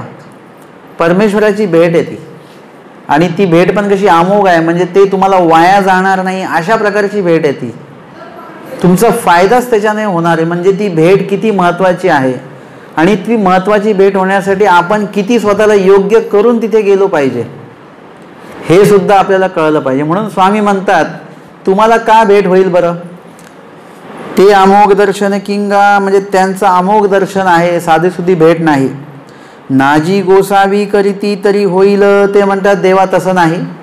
आपण जर का आपली प्रवृत्ती जर का असेल, आपली इच्छा जर का असेल, तर नक्कीच आम्हाला श्री दत्तात्रेय प्रभूंची भेट होईल. श्री दत्तात्रेय प्रभूंच्या दर्शनाला तरी होईल. स्वामी म्हणतात की श्री दत्तात्रेय प्रभूंच्या दर्शनात जाल तर होईल. श्री दत्तात्रेय प्रभू तुम्हा भेटती ऐसी प्रवृत्ती असे. आमची तर इच्छा आहे तुम्हाला दत्तात्रेय प्रभूंचं भेट व्हावी, परंतु ती कधी होईल? तुम्ही जर का श्री दत्तात्रेय प्रभूंच्याच भेटीला जाणार असाल तर होईल. आपल्याला पण होऊ शकते दत्तात्रेय प्रभूंची भेट, परंतु आपण त्या दिवशी सांगितल्याप्रमाणे दत्तात्रेय प्रभूंच्या भेटीला कधीच जात नाही. आपण कशासाठी जातो? आरती आणि उटी, ते भेटलं पाहिजे आपल्याला. दत्तात्रेय प्रभू भेटावेत त्या दृष्टीने आपण कधीच आपला प्रवास करतच नाही. किंवा इथून तुम्ही म्हटले की आता आपण जाऊया दत्तात्रेय प्रभूंच्या भेटीसाठी म्हणून जाऊया पांचाळेश्वरला, माहूरला, परंतु आपण जेव्हा गाडी काढतो तेव्हा असं असतं की मला पुढची सीट भेटली पाहिजे बरं का, मला खिडकीकडची सीट भेटली पाहिजे, किंवा मला असं पाहिजे, मला तसं पाहिजे. आपण यावेळी म्हणजे त्याच्यामध्ये सुद्धा आपण देवाला आठवत निघत नाहीये. आपल्याला योग्य जागा भेटली गाडी पाहिजे गाडीमध्ये म्हणून निघतो. किंवा आपण मागे बसलो तर आपल्याला चिडचिड, त्यांना बरोबर पुढची सीट भेटली, आम्हाला मागची सीट भेटली. म्हणजे आपण स्थानवंदनाला चाललो त्यावेळेस पण आपल्या मनामध्ये पूर्णपणे तो वातावरण आपल्या विचारांमध्ये नाहीये. एक थोड्या वेळाने गाडी निघताना, जेव्हा गाडी निघते सकाळी सकाळी जर का आपण निघालो, मग तिथे आपण प्रातःकालीन पूजा अवसर लावतो. गाडी निघताना पाची अवतारांचा जय जयकार करतो, एकदम वातावरण धार्मिक करून टाकतो. थोडा वेळ गेला, पूजा अवसर संपला की मग आपली अन्यवार्ता हळूहळू सुरू होऊन जाते आणि मग पूर्ण वातावरण आध्यात्मिकचं व्यावहारिक होऊन जातं. नंतर परत असं वाटलं की माहूर जवळ येतं की लगेच दत्तात्रेय महाराज की जय वगैरे असं करून परत तो माहोल आपण बनवण्याचा प्रयत्न. हे तुम्ही यात्रेमध्ये जाताना हे मी जे सांगतो ते घडतं की नाही घडतं ते बघा तुम्ही बरं का. मधला टप्पा आपला फक्त अन्य मार्ता हे ते विचारामध्ये जातो. कुणीही असं गाठी घेऊन बसत नाही की दत्तात्रेय भेटलेच पाहिजेत मला, काही जरी झालं तरी देवा मला भेट द्या. अशा वातावरणात आपण कधीच जात नाही. आता आपली बस जर का थांबली पांचाळेश्वरला किंवा माहूरला, तर आपल्याला असं वाटत असतं की सगळ्यांच्या आधी मी उतरावं. सगळ्यांना असं वाटतं सर बसमधल्या की सगळ्यांच्या आधी मीच उतरावं आणि मीच आधी जावं. आपण जर का मागे पडलो तर आपल्याला ती पण चिडचिड होते. बघा, एवढं जर का आपण वेगवेगळे विचार करून जर का प्रवास करत असू, स्थानाला जात असू, तर कशाला देव भेटतील?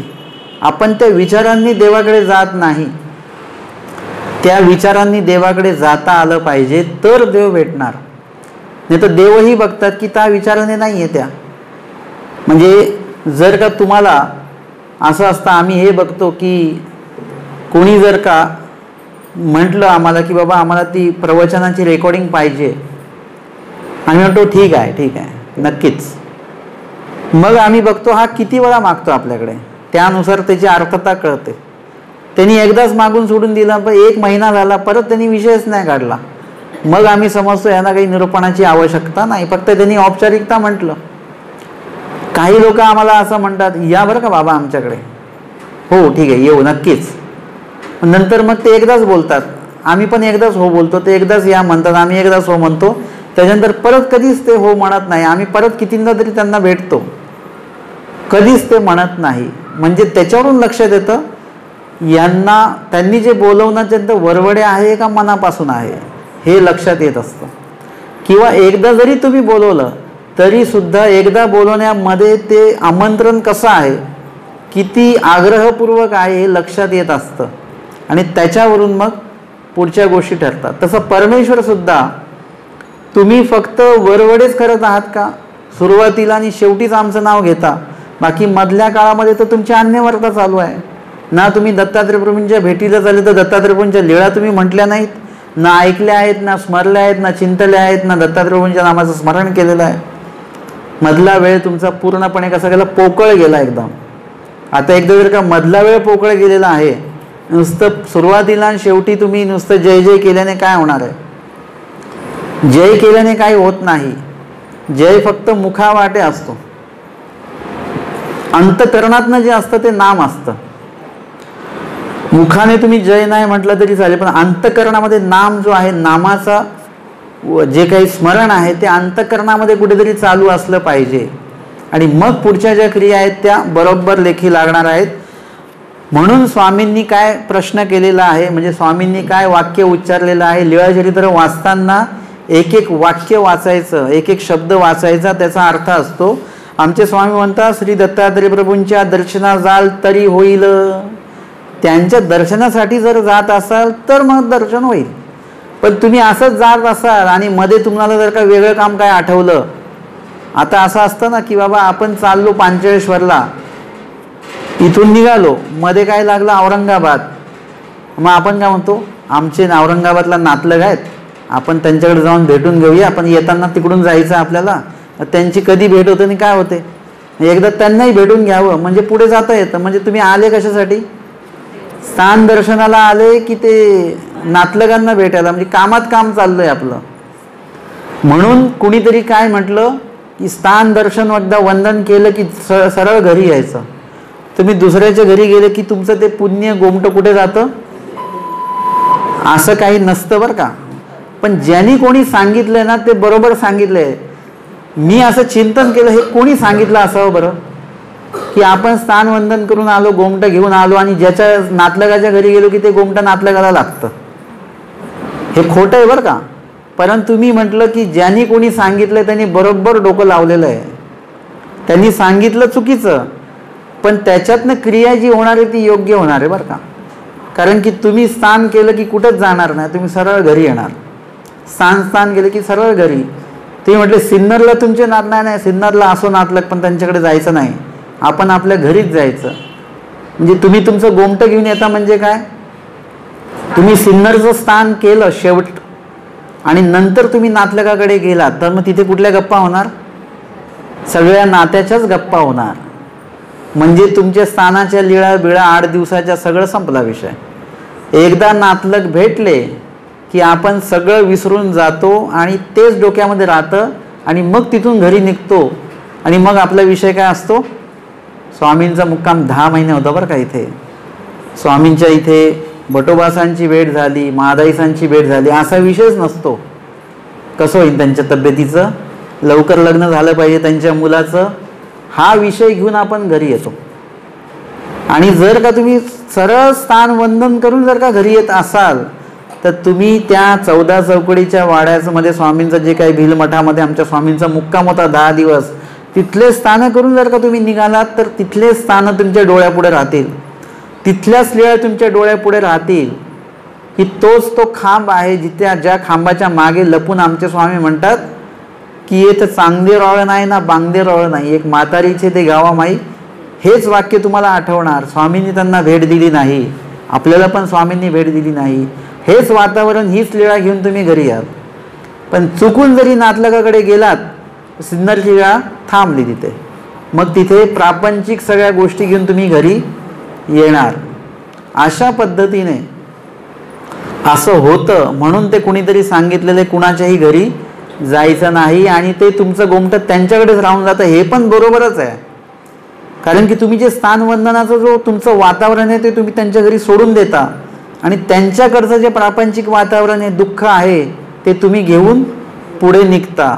राहिलं ते गोमटं तिकडेच. म्हणून इथे स्वामींनी तसं सांगितलंय की श्री दत्तात्रय प्रभूंच्या दर्शनात जाल तरी होईल, त्यांच्या दर्शनात जर का गेलात तरच दर्शन होईल.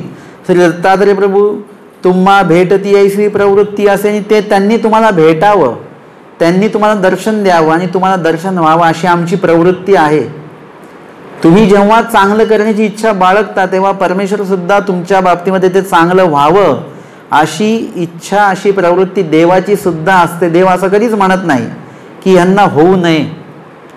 देवाने जरी म्हटलं की तुम्हाला अनुसरण घडणार नाही, पण जर का तुम्ही देवाला म्हटलं देवा मला अनुसरण घडलं पाहिजे, तर देव म्हणतात की ठीक आहे, अनुसरण घडलं पाहिजे, तुम्हाला इच्छा आहे ना, तर होईल तुम्हाला अनुसरण. आहे आमची पण प्रवृत्ती आहे की तुम्हाला अनुसरण घडलं पाहिजे. कवणी एकी वर्तेवरी चाले, वर्तेचा दृष्टांत स्वामींनी सांगितला की कुणी रश्शी लावलेली आहे, बांधलेली आहे या टोकापासून त्या टोकापर्यंत आणि त्याच्यावर चालत जायचं आहे आणि त्यावर चालत जाणारा जो व्यक्ती आहे तो डावीकडे न पाहे, उजवीकडे न पाहे, सभेकडे न पाहे आणि आपण्याकडे न पाहे. स्वामींनी सांगितलं उजवीकडे पाहत नाही. उजवीकडे कोण आहेत? तुम्ही ज्या क्रियेवर तुम्ही चाललेले आहात ती क्रिया कशी आहे? अशीच आहे, दोरीवर चालण्याचीच क्रिया आहे. थोडा पण किंतु परंतु आला की तुम्ही खाली पडणार. म्हणजे तुम्ही ज्या ऊर्ध्वगतीला तुम्ही जी क्रिया करत असाल, जे तुम्ही मनापासनं तुम्ही काहीतरी सेवा करताय, स्मरण करताय आणि तेवढ्यामध्ये जर का कोणी काहीतरी तुम्हाला बोललं की लगेच तुम्ही चिडून उठाल, तर काय झालं? तुम्ही त्या वर्तेवर चाललेले आहात. अजिबात चिडायचं नाही. तुम्ही जेव्हा बहुत लोकांना घेऊन काहीतरी कार्य करता, तुम्ही पदयात्रा काढलेली आहे, पदयात्रा तुम्ही काढलेली आहे, त्याच्यामध्ये कोणीतरी तुम्हाला काहीतरी बोलणार, त्यावेळेस तुम्ही चिडायचं का? तुम्ही वर्तेवर चालले, तुम्ही थोडं पण चिडले की खाली पडणार तुम्ही. उजवीकडे न पाहे. उजवीकडे कोण आहेत? सगळे स्तुती करणारे लोक उजवीकडे आहेत. त्यांची स्तुती सुद्धा ऐकायची नाही. तुमचं कार्य तुम्ही तुमच्या पद्धतीने चालू ठेवायचं. जर का कोणी तुम्हाला म्हटलं की तुम्ही खूप छान स्मरण करता बरं का, असं म्हटलं की लगेच आपण अहम भावामध्ये येतो की माझ्यासारखं स्मरण या मंदिरात कोणीच करत नाही. मग आपण स्मरण नाही, आपण आपलं तोच अहंकार फिरवत राहतो. आपण मग नामाच्या माळा फिरवत नाही तर अहंकाराची माळ फिरवतो की माझ्यासारखं स्मरण इथे कोणाचंच नाही, मीच फक्त एकदा डोळे मिटून स्मरण करतो, बाकी कुणी करत नाही. हे डोक्यात चालू राहतं. रोजचं स्मरण एवढं सुंदर चालू होतं ते गेलं, कारण की आपण स्तुती ऐकली आणि स्तुतीच्या आहारी निघून गेलो. त्याच्यानंतर डावीकडे न पाहे, म्हणजे डावीकडे निंदा करणारे लोक आहेत. आपण चांगलं कार्य करायला लागलो की निंदा करणारे उपस्थित असतात.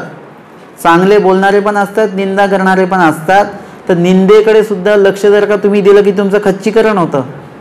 मग तुम्हाला असं वाटतं जाऊ दे ना, कशाला करायचं उगाच, काय आपल्याला काही गरज नाही पदयात्रा काढायची, स्थानयात्रा काढायची, जाऊ दे तिकडे.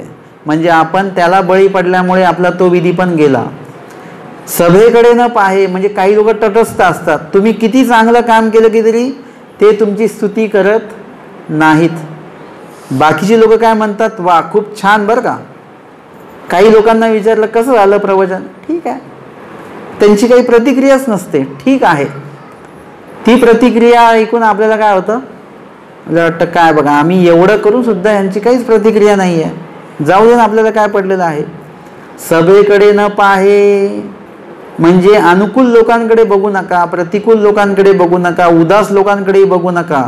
आणि आपण्याकडे न पाहे म्हणजे आजपर्यंत आम्ही किती देवधर्म केला म्हणून सुद्धा बघू नका. आजपर्यंत तुम्ही मस्त देवधर्म केलेला असेल, पण आत्ता जो विधी तुम्ही करताय तो विधी करताना जर का तुम्ही चुकलात तर गेला. त्याच्यासाठी मागचे विधी तुम्हाला उपयोगी येणार नाहीत. उपयोगी येतील म्हणजे कसे, की तुम्ही तो विधी करताना स्वतःची सत्वस्थता जी आहे ती टिकवून ठेवणं, ती जर का तुम्ही घालवली तर त्या प्रस्तुत क्रियेचा नाश होणार. तुम्ही एखादं चांगलं काहीतरी कार्य करत आहात, त्याच्यामध्ये एकदम तुम्ही चिडून उठलात, सत्वस्थता तुमची घालवली, तर काय होईल. मागे तुम्ही खूप चांगल्या क्रिया केलेल्या आहेत, परंतु प्रस्तुत क्रिया तर संपली ना. मनस्वास्थ्य तुमचंही बिघडलं, त्यांचंही बिघडलं. म्हणजे असं असू शकतं. किंवा अहंकार निर्माण झाला की मी याच्या आधी भरपूर सगळं काय केलेलं आहे, लीळा चिंतन केलेलं आहे, स्मरण केलं, माझ्यासारखं कोणी नाही, म्हणून जर का तुम्ही स्वतःच्या अहंकाराकडे जर का बघितलं तरी ते चालत असताना ते वरत्यावरही चालतोय बरं का आपण.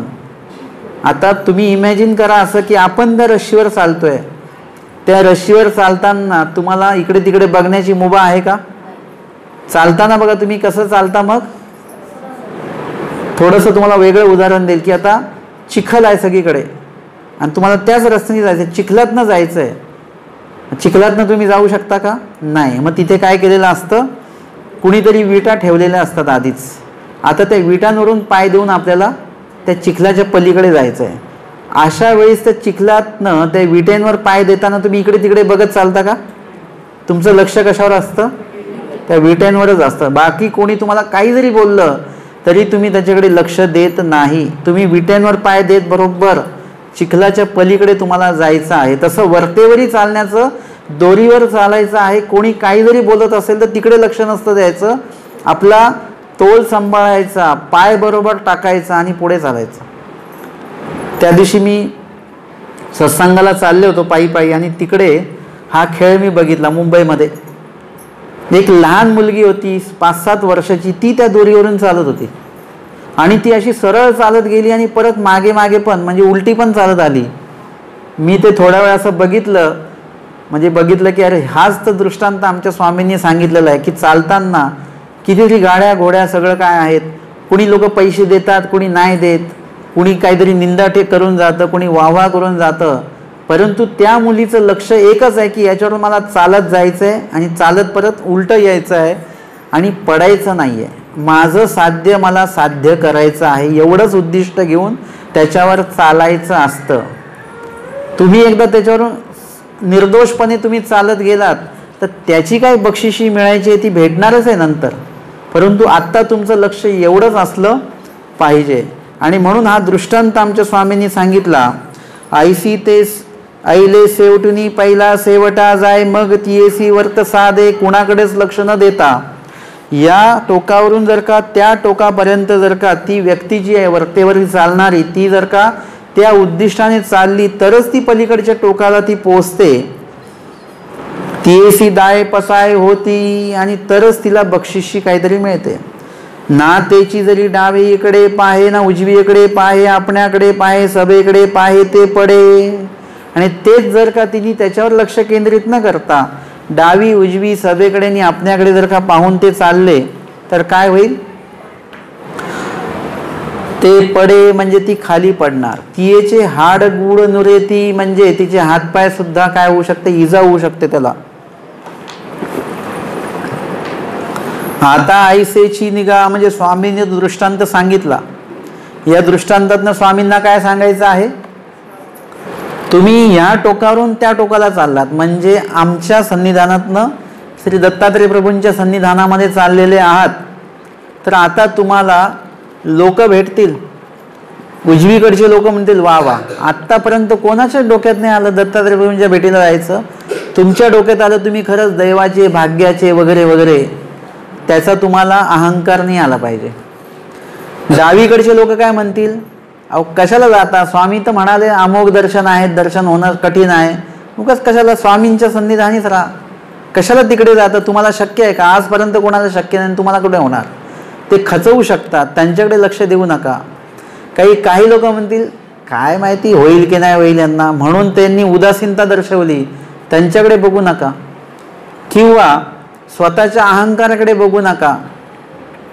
असं म्हणून जर का तुम्ही जाल आणि दत्तात्रय प्रभूंच्या भेटीचंच उद्दिष्ट ठेवून जर का जाल तरच तुम्हाला दत्तात्रय प्रभूंची भेट होईल, नाहीतर होणार नाही. आणि म्हणून स्वामी सांगतात की आता आईसेची निघा, लगेच निघायचं. आता लगेच म्हणजे कसं, ज्या विचारांमध्ये आता तुम्ही आहात त्याच विचारात लगेच निघा तुम्ही. तर म्हणजे कसं असतं, एखाद्याने जर का सांगितलं ती आमकी व्यक्ती तुमच्याविषयी आमकं बोलत होती बरं का, तुम्हाला नावं ठेवत होती, तेव्हाच आपल्याला राग येतो, एकदम डोक्यामध्ये पारा चढून जातात. तेव्हाच जर का तुम्ही जाऊन भांडले तरच भांडण होईल. तुम्ही म्हटले असं आहे का, मग उद्या सकाळी जाऊन भांडतो, तर उद्या सकाळी तुमचा तो पारा काय झालेला असतो, कमी झालेला असतो. मग तुम्ही त्या जोशामध्ये जाऊन नाही भांडू शकत. म्हणजे भांडायचं असेल तर तेव्हाच गेलं तर भांडाल. आता तुम्हाला जेव्हा भूक लागलेली आहे तेव्हा जर का तुम्ही जेवलात तर खरं ते जेवल्याही जातं, त्याचं समाधानही होतं. पण तुम्ही म्हटले 2 तासांनी जेवू, तर तसं जेवण तुम्हाला जाणार नाही, ते जेवणाचं तो माहूर राहणार नाही. तसंच आहे की भटोबासांना जेव्हा वाटलं की अनुसरण आता देवाजवळच राहावं, स्वामींनी का बरं त्यांना हे करून ठेवलं, स्वामी का मागे लागले, सांग विचारा निके विचारा, का बरं स्वामी बोलत होते, कारण की आत्ता ते वातावरण आहे. भटोबास जरी अनुसरण घेणारे आहेच, त्यांच्या ह्याच्यामध्ये लिहिलेलंच आहे, ते अनुसरणारच आहेत, परंतु आत्ताच स्वामी अनुसरायला का लावतात, कारण आत्ता त्यांच्या डोक्यामध्ये ते वातावरण एकदम चांगल्या प्रकारे आहे की स्वामींच्या सन्निधानी राहायचं आहे, आपल्याला स्वामींचंच ऐकायचं आहे, अनुसरायचं आहे, असं एकदम आता खूप चांगलं वातावरण त्यांच्या डोक्यामध्ये आलेलं आहे. आणि त्याच वेळी जर का ते अनुसरण घडलं तर ते जास्त उपयुक्त ठरणार, त्याच्यामध्ये जास्त प्रमाणामध्ये त्याग होणार, जास्त प्रमाणात समर्पण होणार आहे. आता तेच स्वामी जर का म्हणाले ठीक आहे उद्या तुमचं अनुसरण आपण करू, तर उद्या सकाळी ते वातावरण नसणार आहे जे आत्ता आहे, ते उद्या ते नसणार. म्हणून जे बोलायचं आहे ते ज्यावेळी जे वातावरण आहे त्याच वेळी ती क्रिया करून, नंतर जर का तुम्ही उद्या म्हणाल तर उद्या तशी क्रिया नाही होणार.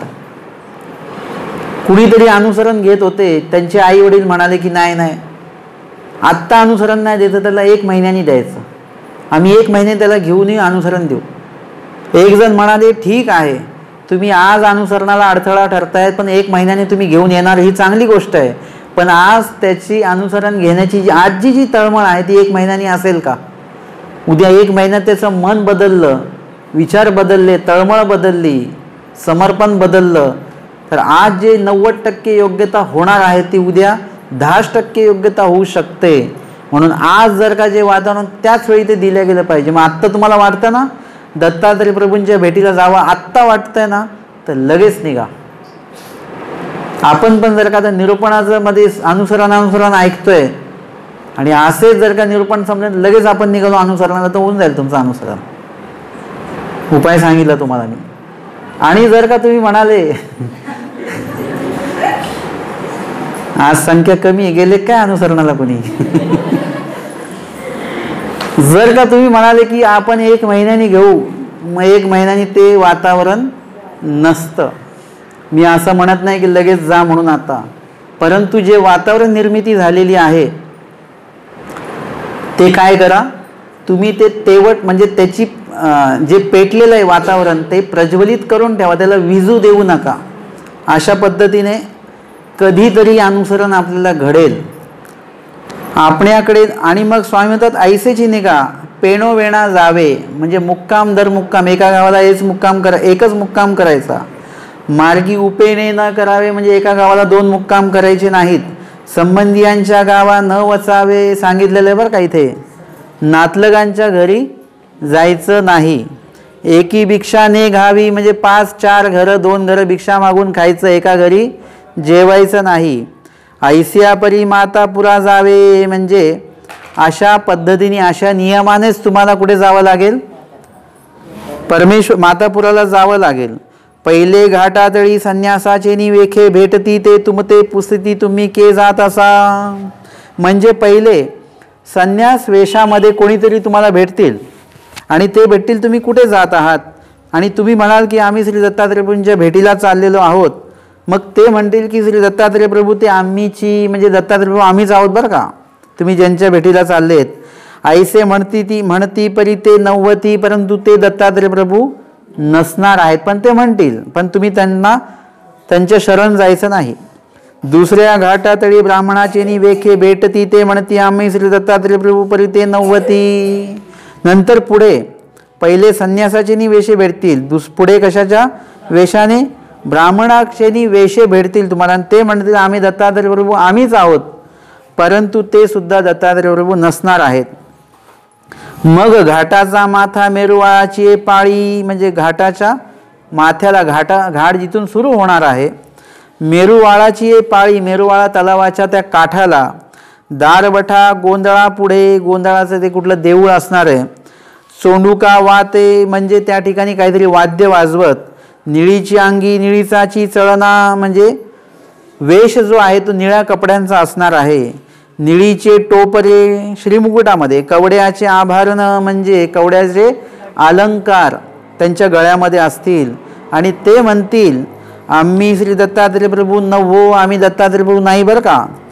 परी तेची होती, परंतु तेच दत्तात्रय प्रभू असणार आहे आणि त्यांना लगेच तुम्ही शरण जायचं आहे.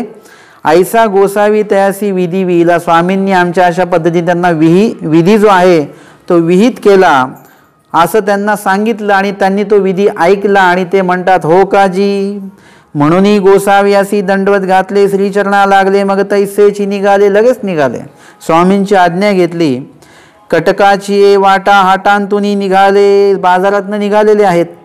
ते देवगिरीसी गेले, देवगिरी आहे त्या विभागामध्ये ते तिकडून चाललेले होते. ते हाटांतू अवघे पदार्थ देखिले, स्वामींचा मुक्काम वेरूळला आहे, वेरूळने निघालेले आहेत.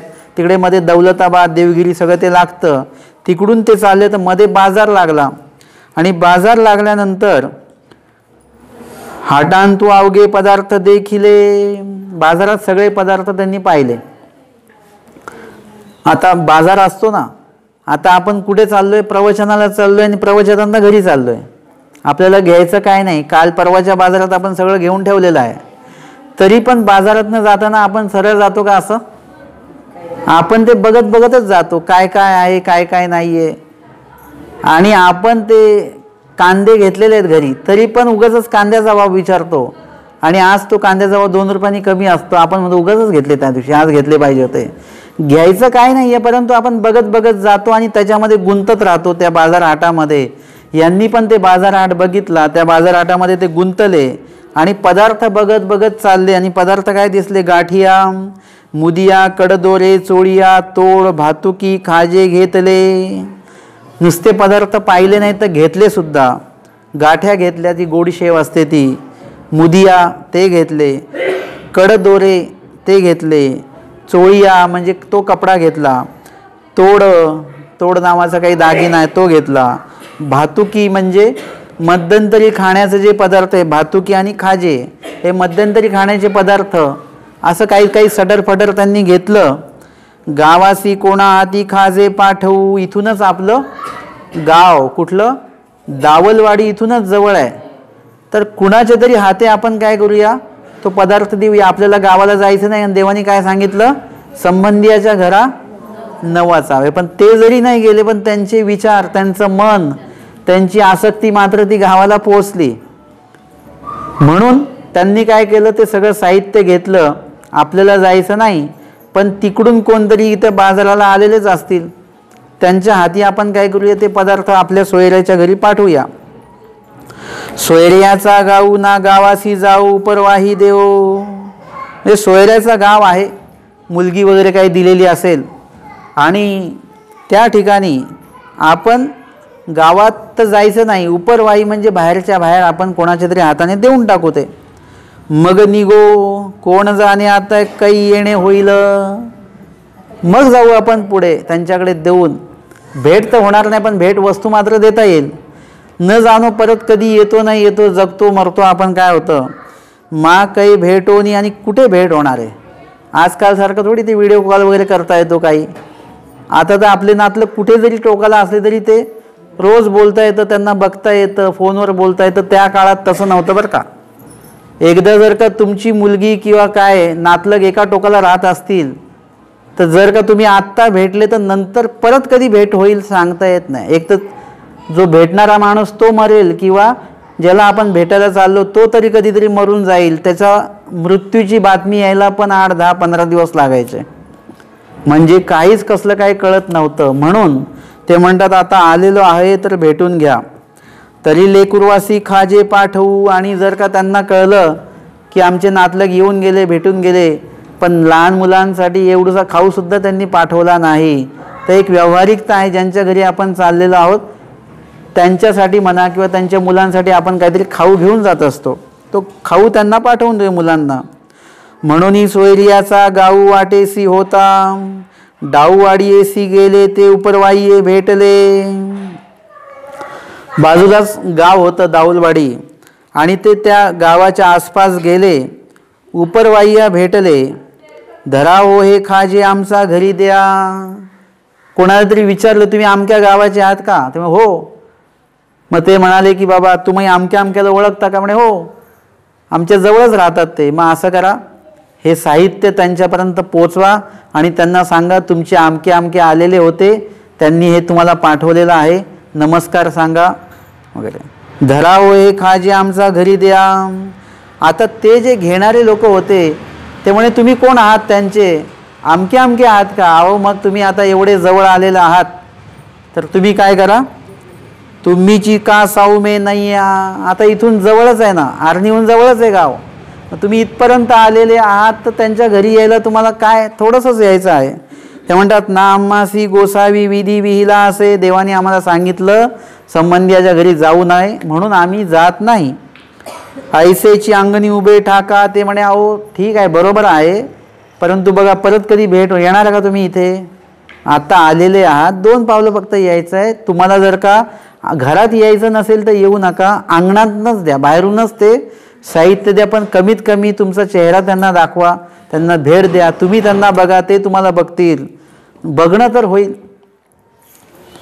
आणि मग अंगणी उभे ठाका, अंगणातच उभे राहा, आतमध्ये येऊ पण नका. भेटा आणि जा, आणि काही भेटा जा, आणि काही बाकी काही करू नका, बसू नका, काही नका करू.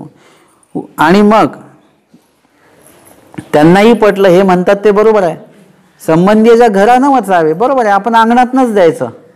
म्हणजे संबंधियांच्या घर जे त्यांच्या नावे आहे ते कुठून चालू होतं तिथे पाय नाही टाकायचं आपण, पण अलीकडे आपण थांबू शकतो.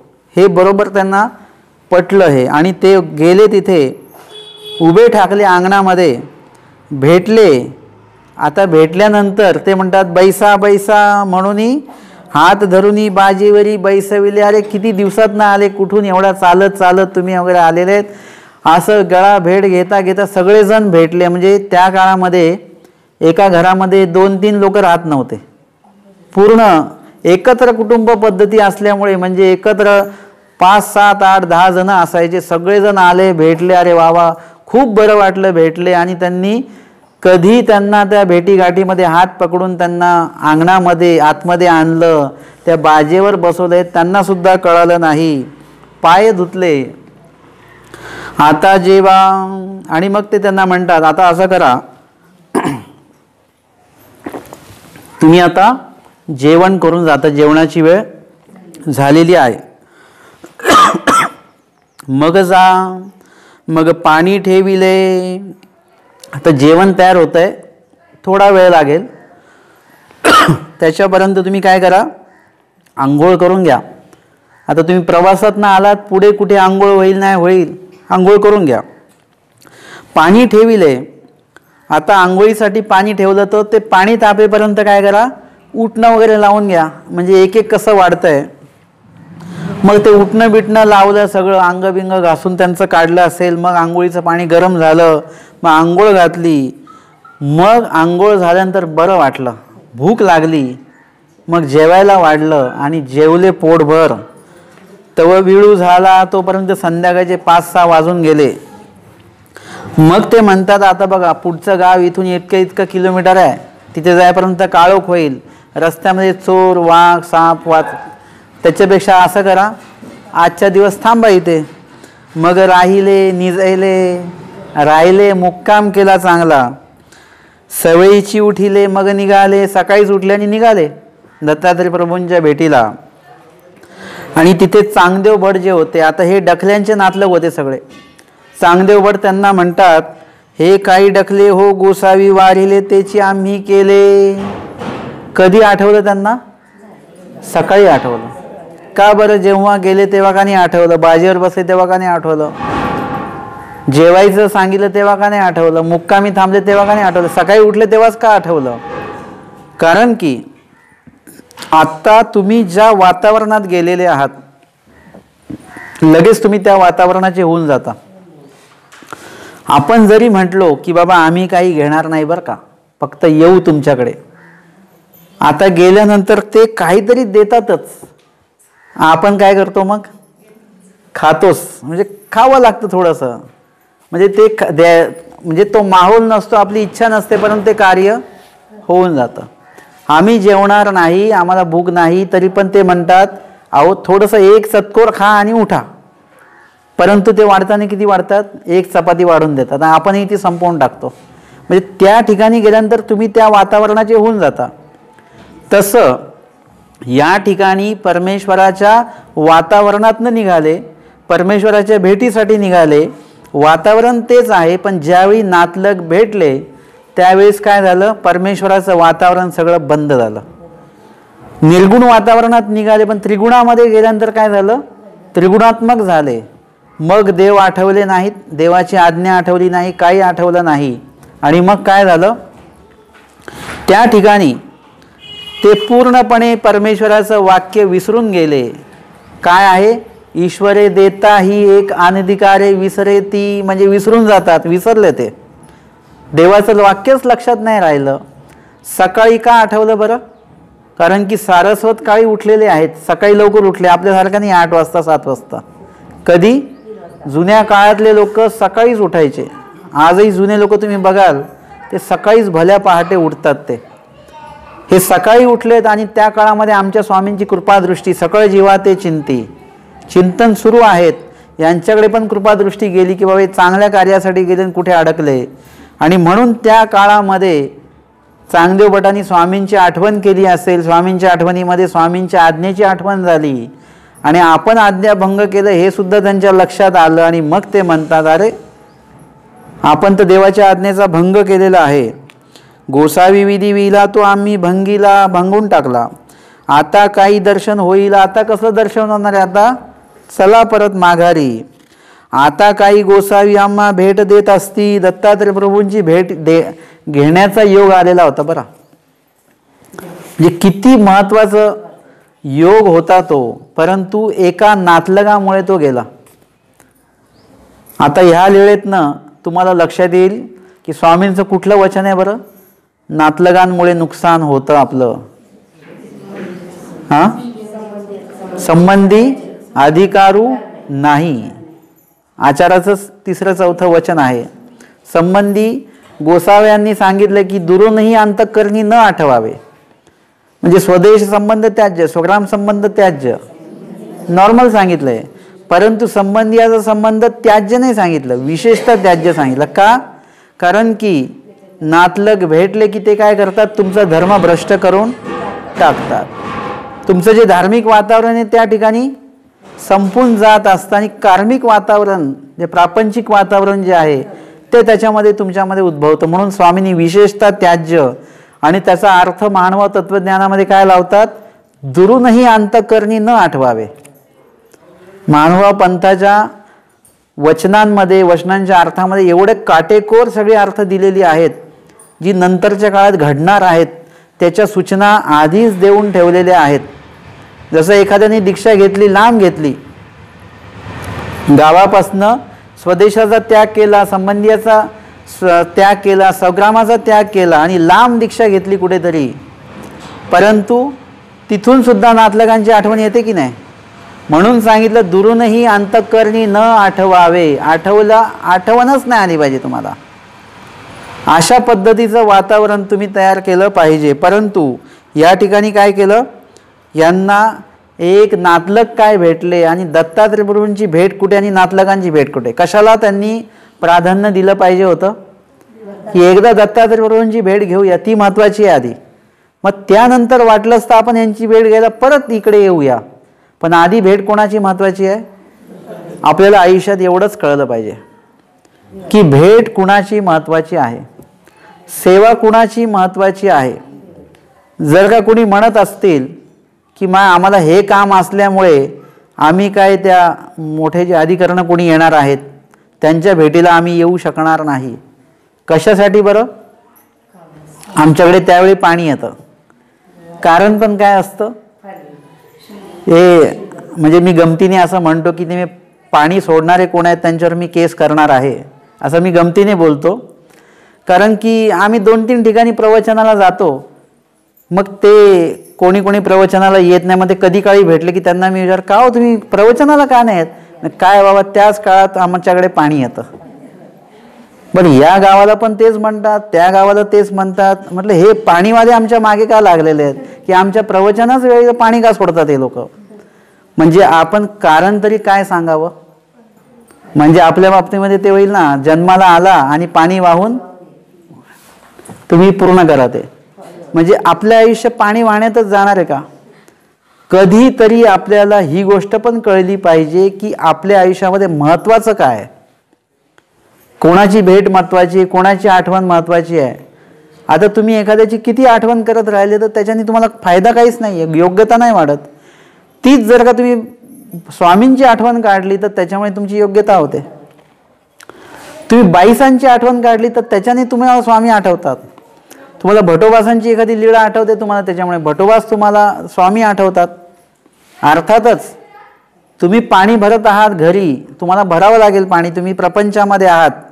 परंतु ती पाणी भरत असताना जर का तुम्हाला आठवलं की आमच्या आचार्यसुद्धा बाईसांनी त्यांना उठवून दिलेलं होतं प्रवचनातनं आणि पाणी आणायला पाठवलं आणि ते पाणी भरत असताना त्यांना उपरती झाली, प्रायश्चित केलं त्यांनी आणि स्वामींची सेवा पाणी भरण्याची घडली त्यांना. आणि आमचं बघा काय आहे, आम्ही काय करतोय, प्रपंचाचं पाणी भरतोय. याच्यानी योग्यता होत नाही, अयोग्यता होते. हे जेवढं काय मी पाणी भरणार आहे ते कोणीतरी येऊन सगळं सांडून देणार आहे, कपडे धुणार आहे, इकडे सांड तिकडे सांड, सगळं पाण्याची नासधूस होणार आहे, जीवजंतू त्याच्यात मरणार आहे. परंतु माझ्या नशिबी हे पाणी भरणं आहे. भटोबास किती भाग्यवान होते. किंवा अक्षयतृतीयाला लहामाईसाला स्वामी म्हणतात की हे घागर भरून आणा आणि हे संपादा. किती भाग्यवान बाई होती, तिने स्वामींसाठी ते पाणी भरून आणलं. आम्हाला ते भाग्य, म्हणजे तुम्ही त्या प्रपंचामध्ये चुकीची जरी क्रिया करत असाल ज्याच्याने कर्मनिष्पत्ती होते, परंतु त्यावेळी सुद्धा तुम्ही ह्या काही लीळा आठवू शकता, स्मृतीस्थळातल्या काही घटना आठवू शकता आणि काहीतरी योग्यता त्याच्यातनं तुम्हाला काय होणार आहे, लागणार आहे. नक्कीच त्याच्यातनं तुम्हाला फायदा होणार आहे. आणि म्हणून काय करा की परमेश्वराचा आठव हा आपल्याला होणं महत्त्वाचं आहे. त्याला जास्त आपण अधिक महत्त्व आपल्याकडनं दिलं गेलं पाहिजे. आता जाऊन काही करू आणि आता जाऊन काही उपयोग होणार नाही. आता चाला मागवते परत जाऊया. मग ते मागवते गोसावे यांच्या दर्शनाला आले. मग तेही अवघी व्यवस्था सांगितली. स्वामीला आलो झालं का दर्शन तुम्हाला, असं बोलले असतील स्वामी. इथे काही लीळेमध्ये आलं नाही. स्वामी म्हटलं अरे लवकर आलात, लवकर झालं काय दर्शन तुम्हाला. ते म्हणाले देवा काय सांगायचं, काही दर्शन वगैरे काही झालं नाही. मग त्यांनी सगळी कथा सांगितली आणि मग आमचे स्वामी म्हणतात श्री दत्तात्रय प्रभूंचे दर्शन ते अमोघ किंगा. आम्ही आधीच सांगितलं होतं ते अमोघ आहे. ते तुम्हासी कांगा होईल ऐसे कांगा घडेल. असं कसं काय घडेल, उगाचच ऐकलं लगेच म्हटलं आणि लगेच तुम्ही गेलात, असं घडत नसतं. त्याच्यासाठी एक तपसाधना करावी लागते, मनाची निश्चिती करावी लागते.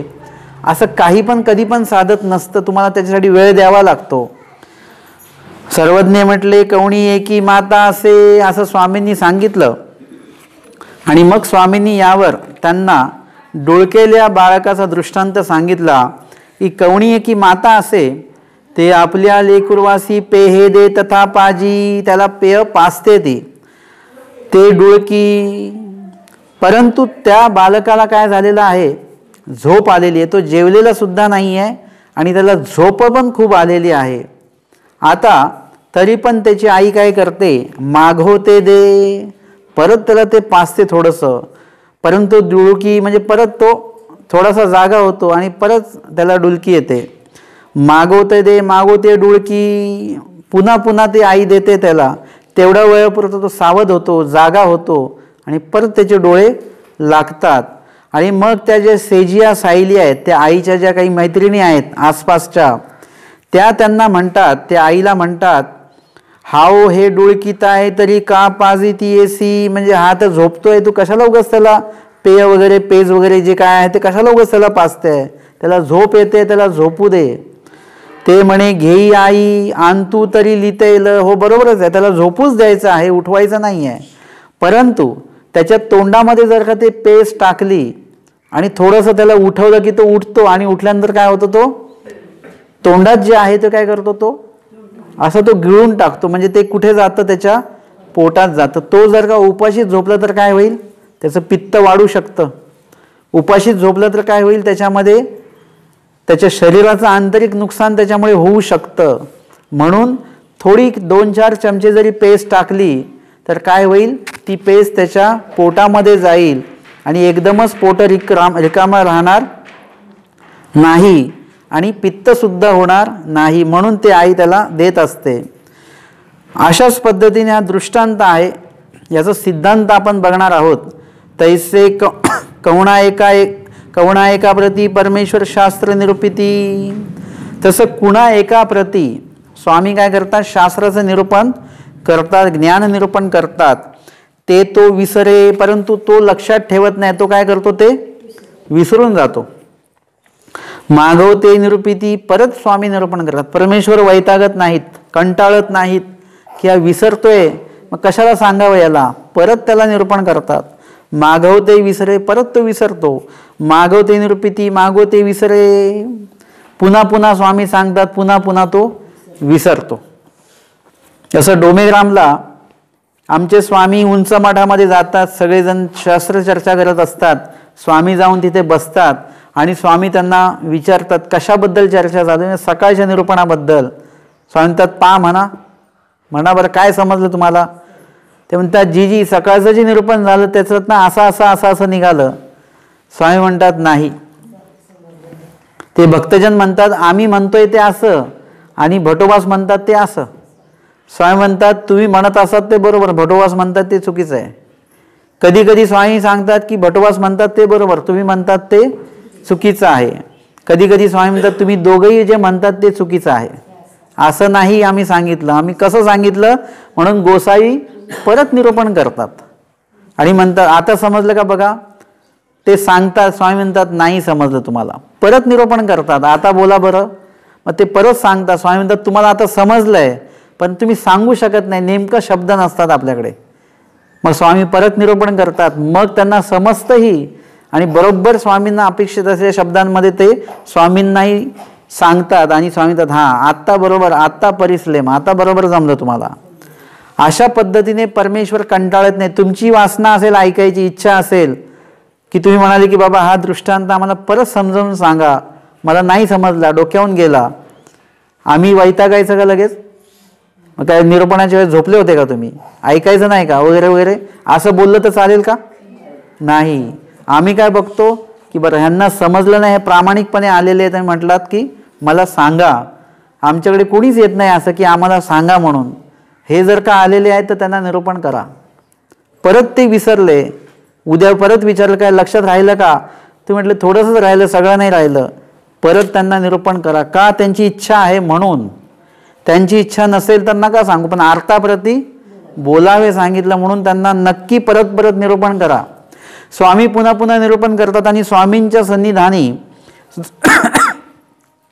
जे सामान्य ज्ञानी आहेत अदृश्य रूपामध्ये, जे आपल्याला दिसत नाही, विशेष ज्ञानी आहेत, अपरोक्ष ज्ञानी आहेत, ते स्वामींना काय म्हणतात, जी हा विसरताय, म्हणजे हा तर विसरतोय, पुन्हा पुन्हा तुम्ही सांगताय, तरी हे या प्रती का निरूपी जात आहे, म्हणजे तुम्ही पुन्हा पुन्हा यांना का निरूपण करता. ते म्हणतात, स्वामी घ्या गा वासना तरी उरेल. म्हणजे जर का आपण त्यांना म्हटलं जा आम्ही नाही सांगत तुम्हाला, तर त्याची काय ऐकण्याची काय विचारण्याची त्याची काय वृत्ती आहे, अर्थ आहे, ती काय होईल, तिथेच बंद पडेल. परंतु पुन्हा पुन्हा आपण सांगत राहिलो तर काय होईल, त्या माणसाला काय वाटेल, त्या व्यक्तीला वाटेल की जरी मी विसरत असलो तरी बाबांना परत जर काय विचारलं तर बाबा पुन्हा पुन्हा सांगतात बरं का मला.